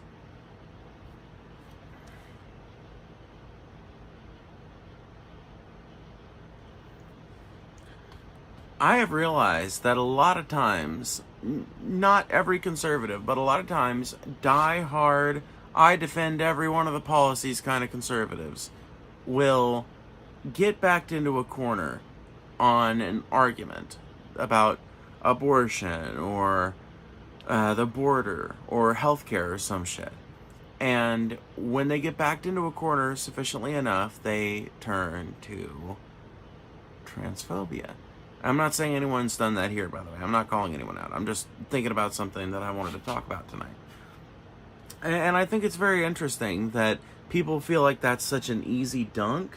And I think it reveals how cowardly some people are when it comes to defending their positions. I think that's one of the reasons why I've got, a modicum of respect for fucking Joey, is because at the very least, Joey will actually represent his real positions and defend them hard, and with like I don't know, shit that I can look up for myself, or anecdotes that are at least worth more than the average fucks. Needing fascism to save America is like saying we need cancer to save humanity. What will it come for next when it metastasizes? Literally. Yeah, looking at fascism as a cancer is actually a really good way to put it. Because it's not necessarily got a lot of the same features, in that, one's a biological thing and one's like a human thing that is mostly sociological. But it's interesting, right? Because cancer ultimately happens because some certain part of the whole starts to basically go against, I don't know how to make the metaphor work perfectly, but like cancer ultimately comes from certain cells in a body. I think it's like a mutation. Let me see here.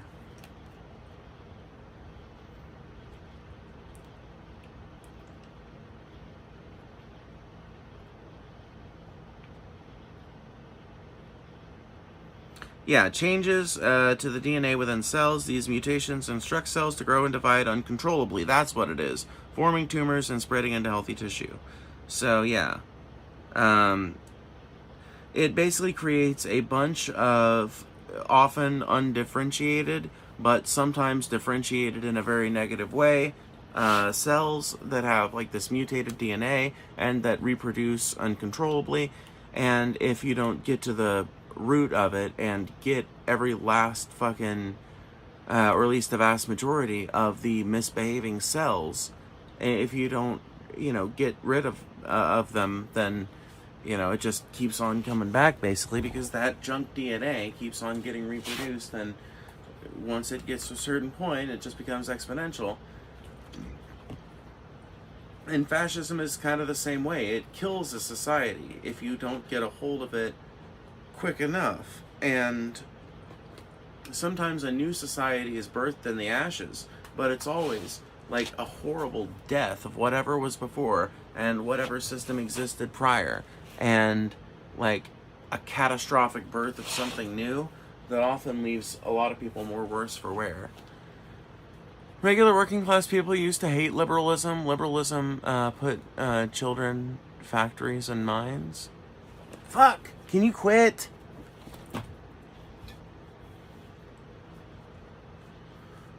Anyway, I don't think it was liberalism that put children in factories and mines. I think it was capitalism that did that.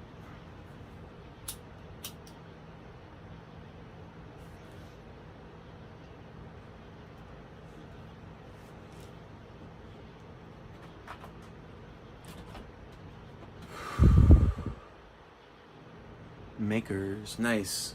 By the way, we've got about 5 minutes left before I go ahead and get off here.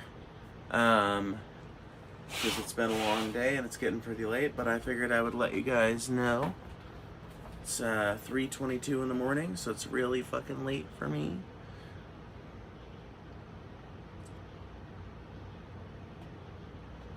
Not important. Can you check Discord when busy? Thanks. Yes, I will. I will check Discord when I get off stream, or I'll try to remember to anyway. The classical definition of liberalism.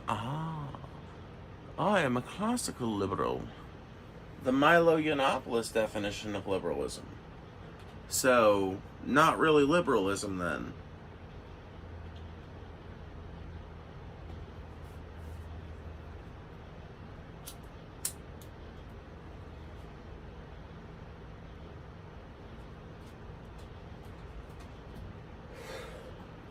I don't know. I don't know what the fuck I'm doing defending liberalism anyway. I'm not a fucking liberal. I'm a leftist.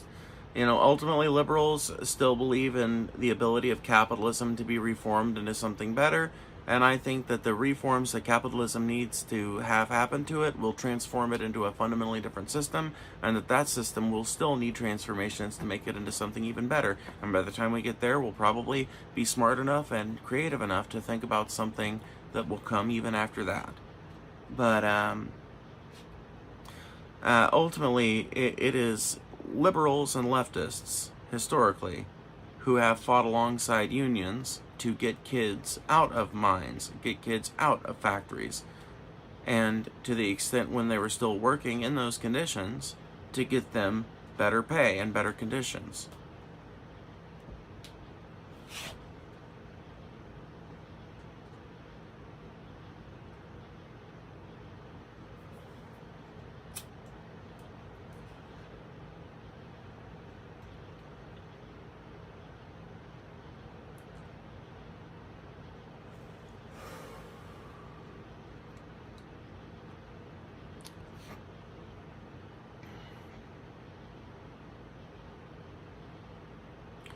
Liberals broke unions? You're talking about the liberals of the liberals, which, by the way, even their usage of the term back then was political theater. They were not actually liberals, okay?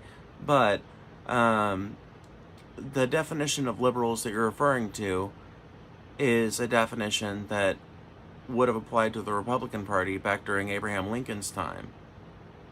And yeah, those so-called liberals did bust unions and oppose workers' rights.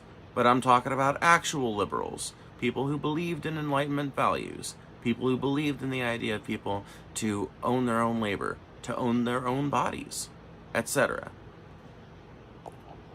So Joey said, no, you won't watch, but JD had a great interview with Knowles where he says that capitalism needs to focus on people than profit, so there's hope. Well, honestly, Joey, I will tell you what my read of that situation is. I think even the billionaire class and the people in power are starting to realize that all of the worker bees know that the system is fucked up, that all of us want to see a massive transformation, and that if they don't start at least paying lip service to the idea, they're not going to be able to win elections, and even if they do win elections on thin margins, they're probably not going to have a very easy time governing, because there's going to be a lot of protests and unrest. So I think it's mostly lip service, but it might evolve into policy. I don't know. I wouldn't count on it. Conservatives are not exactly known for acting on their populist rhetoric in any meaningful or long-term sense once they get into power. But, you know, exceptions happen in all kinds of things. Cat, quit!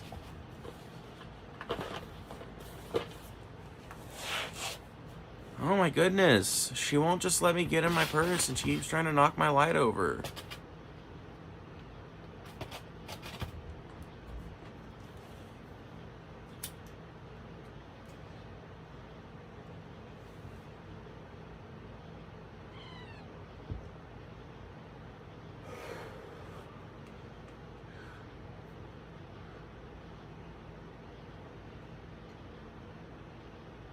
She raised her voice, the audacity.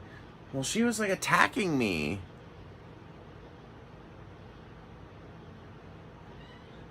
He is whatever Daddy Teal tells him to be. That's kind of how I feel about it too. That's why I say it's mostly lip service as far as I'm concerned.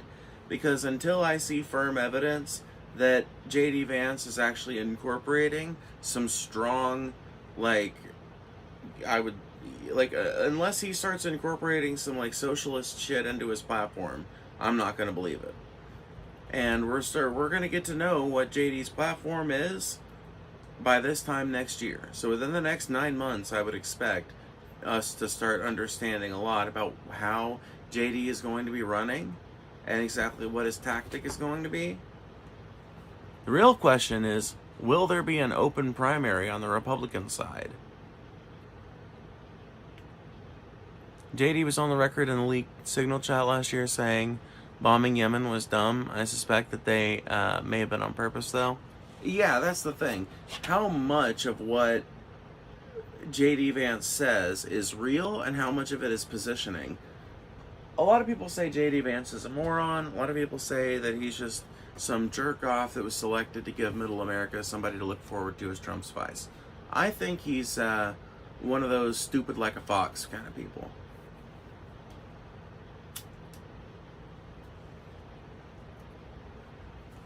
I think J.D. Vance knows how to play country dumb for the American people. And look like he's just a fucking humbling, bumbling retard. While actually, he's actually fucking considering deeply every single thing he says and exactly what image he's putting out and how it's being perceived. And if that's true, people like that are like that 24/7. Literally, it's like a constant performance.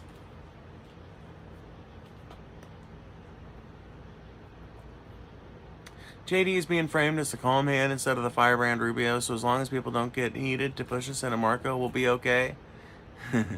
I think it's going to be JD and Marco. I think it's going to be... Well, here's the thing, though, Joey. Do you think it's going to be an open primary? He's a chameleon climber. Yep, 100%. He is a fucking chameleon. Snake in the grass, in my opinion. Stop! I don't think Trump is going to step down gracefully. If that piece of shit is alive, he'll try to run again. Does his cabinet make the moves to make it happen? I don't know. I genuinely don't know either, because in Trump's first term, I don't think Trump expected to win the presidency in the first place. And so I think that, and two, I don't think he was nearly as demented and mentally not there. So I think he actually put some thought into whose cabinet was going to be and wanted it to be full of actual fucking experts who would kind of fucking try and restrain him. Now, he fucked up on that in quite a few ways, but he still ultimately managed to get a group of people in the end that restrained the worst angels of his nature. But this time around, he has learned his lesson from all the firings and everything that happened in the first term, and he has chosen sycophants this time around. Those sycophants are partially picked on the basis of their willingness to subvert American law and legal custom and political custom in furtherance of Trump's political ideas and his political career. So maybe we will straight up just have to see.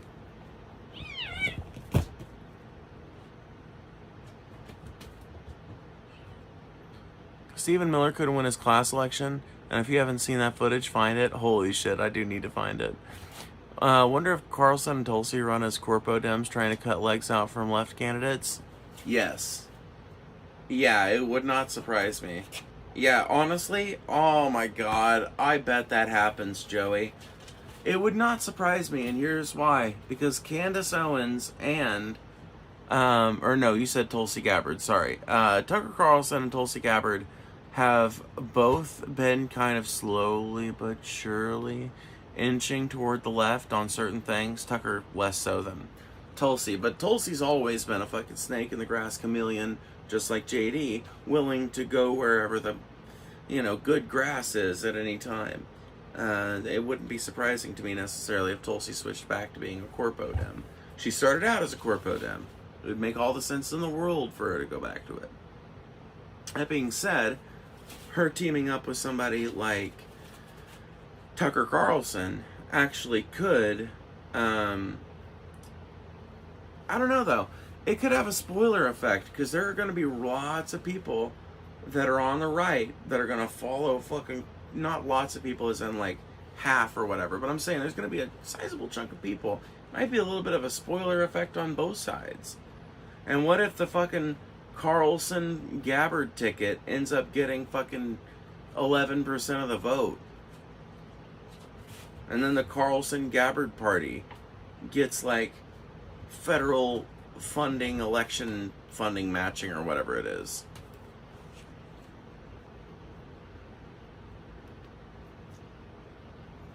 Tucker's like Trump, 90s corpo Democrat. They want to return to that paradigm. Do they? They got a funny way of showing it.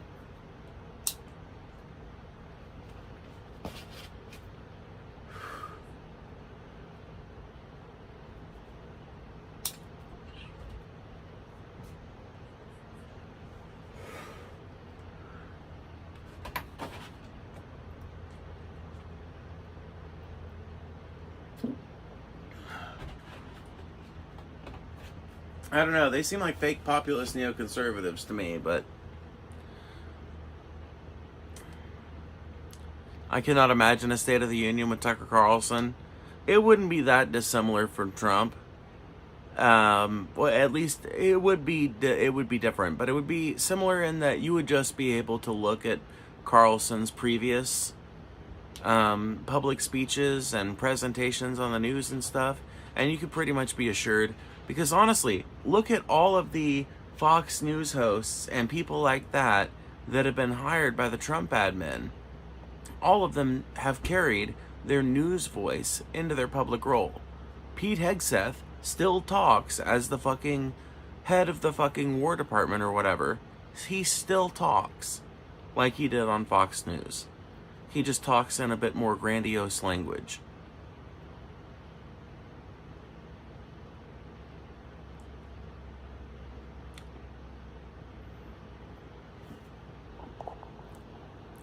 I still remember the dad's home crap Tucker said in 2024 about the Trump campaign.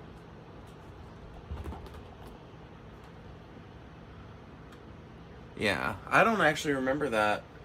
But I gotta get off here real soon. Oh, anyway, I guess I'll take one last hit with you guys. I gotta pee so bad, though.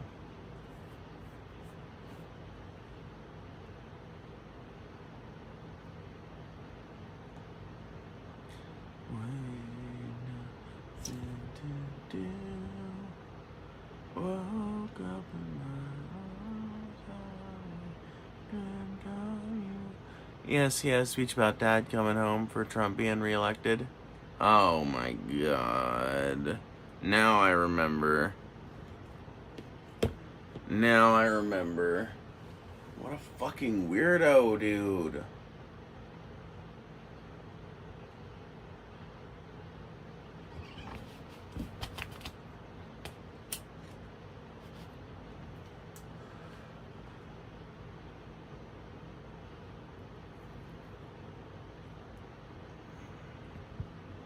And the bad girls get spanked. Yeah.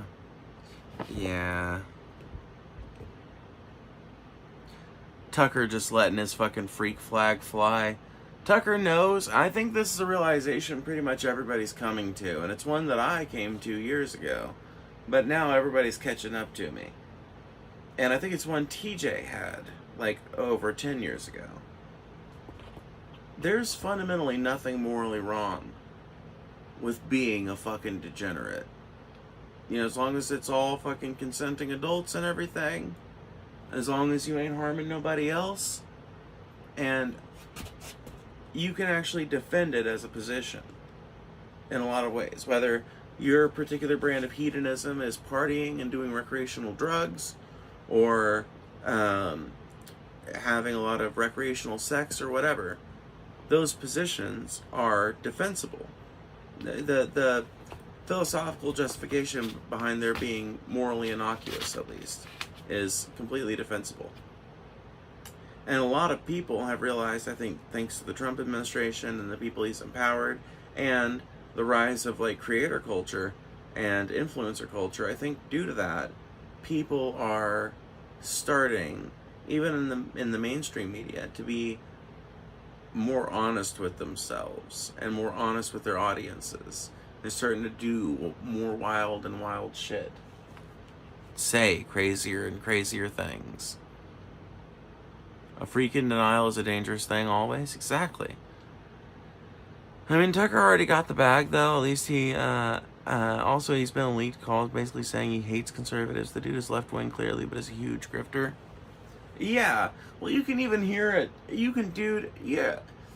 If any of you guys have, like, watched grifters a lot because you find them interesting on some level, you will know what I'm about to talk about. You'll get it instantly. You ever notice when somebody's talking and you can just tell as they're talking that they're trying to have to figure out their bullshit on the fly and justify this position that they really don't want to have to take? Sometimes it'll happen in your personal life. I've definitely had to do it before. And I'm not talking about just every time somebody pauses in a conversation, but you will see and hear Tucker go through this process so often when he's doing his highly political talks about topics where he's got, like, okay, here's a good demonstration.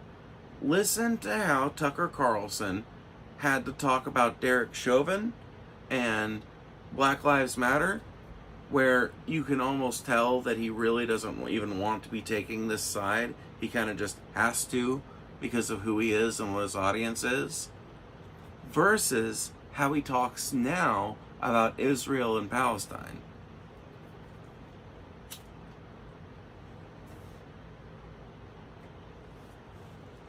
If you get Tucker talking about something he really cares deeply about and that he can kind of be honest about, I think that's when you start to see the real Tucker come out a little bit, and his argumentation gets a lot better.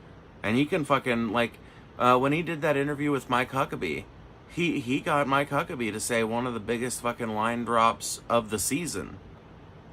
And you can't take it away from him. Even if he is a fucking anti-Semite that I would never want anywhere close to power, the fact remains that I don't even know if he is an anti-Semite. That might just be part of the grift too. Literally. In fact, I almost fucking guarantee you it is. It's so fucking hard to live in like a big city on like the West Coast or the East Coast and not know a single Jew. And, you know, you get to know 3 or 4 Jews, you're going to be friends with one of them. They're friendly fucking people. Been my experience anyway.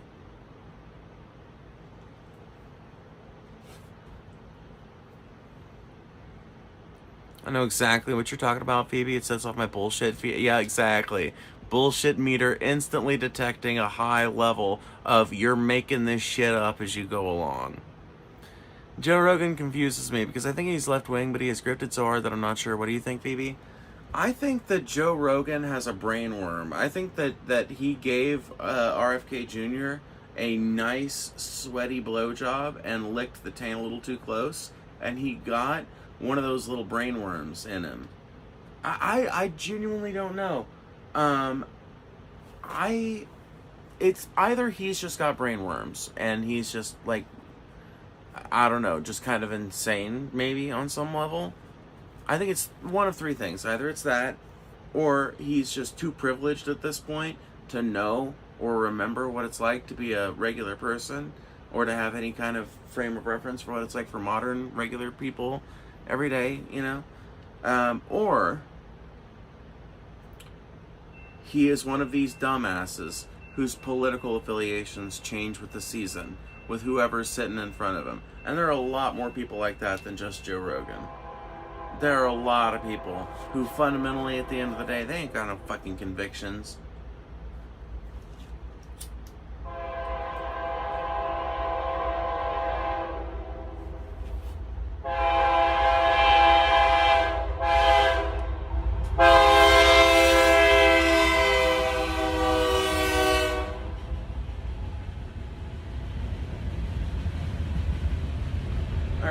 To go here soon.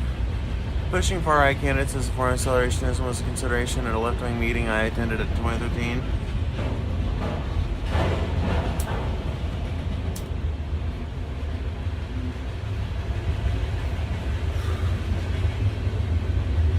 It's still an idea that gets bandied about the left to this day, but it's been a marginal idea the whole time because it's just fucking stupid. You could get the same exact fucking kind of accelerationism by just electing Democrats, you know? Because once you get to the point where you recognize most of the problems with this country and with the world in general and our economic system, you realize, like, ultimately the Democrats can't fucking save this sinking ship. Only a complete transformation of the way we do things and live our lives can save this sinking ship. And so ultimately, Democrats can be seen as just as valid a form of accelerationism as Republicans could be. capitalism will eat itself. Yeah, I mean, it already is. We're seeing it do so right now. We're already seeing the creation of a financialized economy that is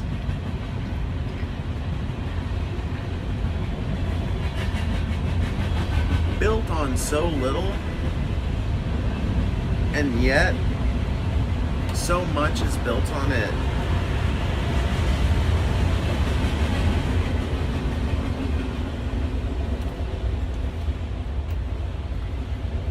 I wonder what Tesla's sitting at right now. Or SpaceX, I should say. Oh, it's a 170.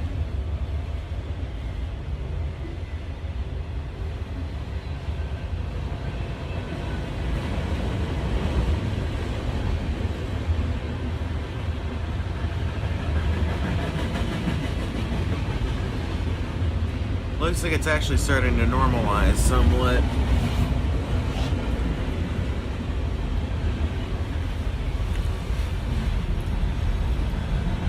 I think Bill was always a grifter and a big piece of shit. It was just worth more to present himself as an edgy left-winger, and now it's not. Yeah, that's kind of the vibe I get off of Bill Maher as well. I don't think Bill Maher's got politics. I think he's got fucking positions. I think he's probably like a 3 or 4 issue voter. He probably wants to make very, very sure that atheists are not going to be prosecuted or persecuted, that gay and bisexual people, mainly gay and bisexual men, aren't going to be persecuted or prosecuted. Cannabis, maybe? Those 3.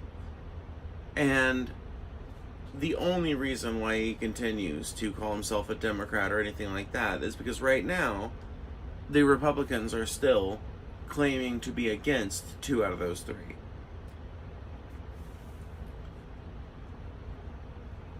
But I guarantee you, if there was like some big statement released by the Republican Party saying, we're doing things a little different, we are going to broaden this tent to make America great again forever or whatever, and they do this platform where they're like, we believe you can be an atheist and be a good person.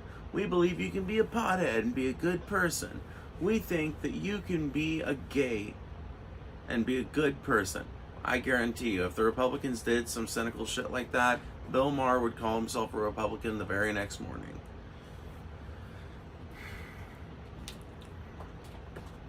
I like secular talk's impression of Maher. I smoke weed. Okay. Listen. God damn it. The bit's not gonna work because my fan's gonna blow the flame out, but you get the idea. Listen, I smoke weed too, but I don't feel like I make it as much of my personality as Bill Maher does.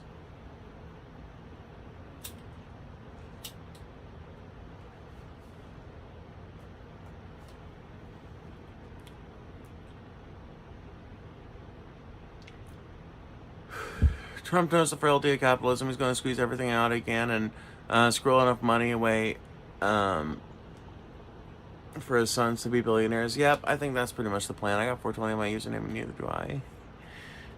Yeah, no, literally. He's doing hardcore insider trading to the extreme. He's basically siphoning U.S. taxpayer money away, fucking private interest money away, all kinds of money away. Money from his supporters, money for just... Dude, it is literally the greatest violation of the Emoluments Clause in all of American history. There is no single better or greater example.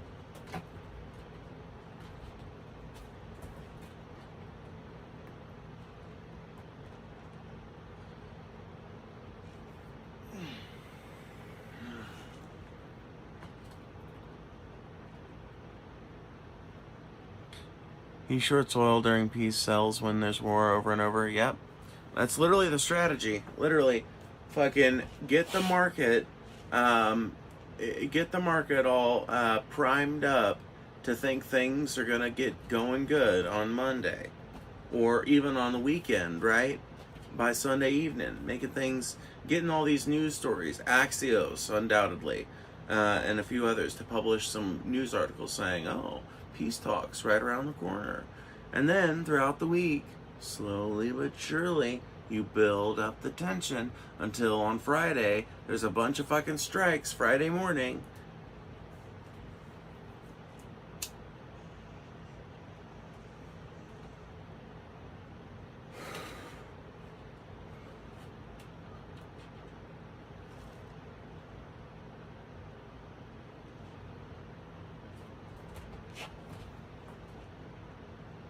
Anyway, I'm going to go ahead and get off here, guys. Thank you guys for hanging out with me. I will see y'all later. Oh, we still going? No, I'm getting out of here. Bye, y'all.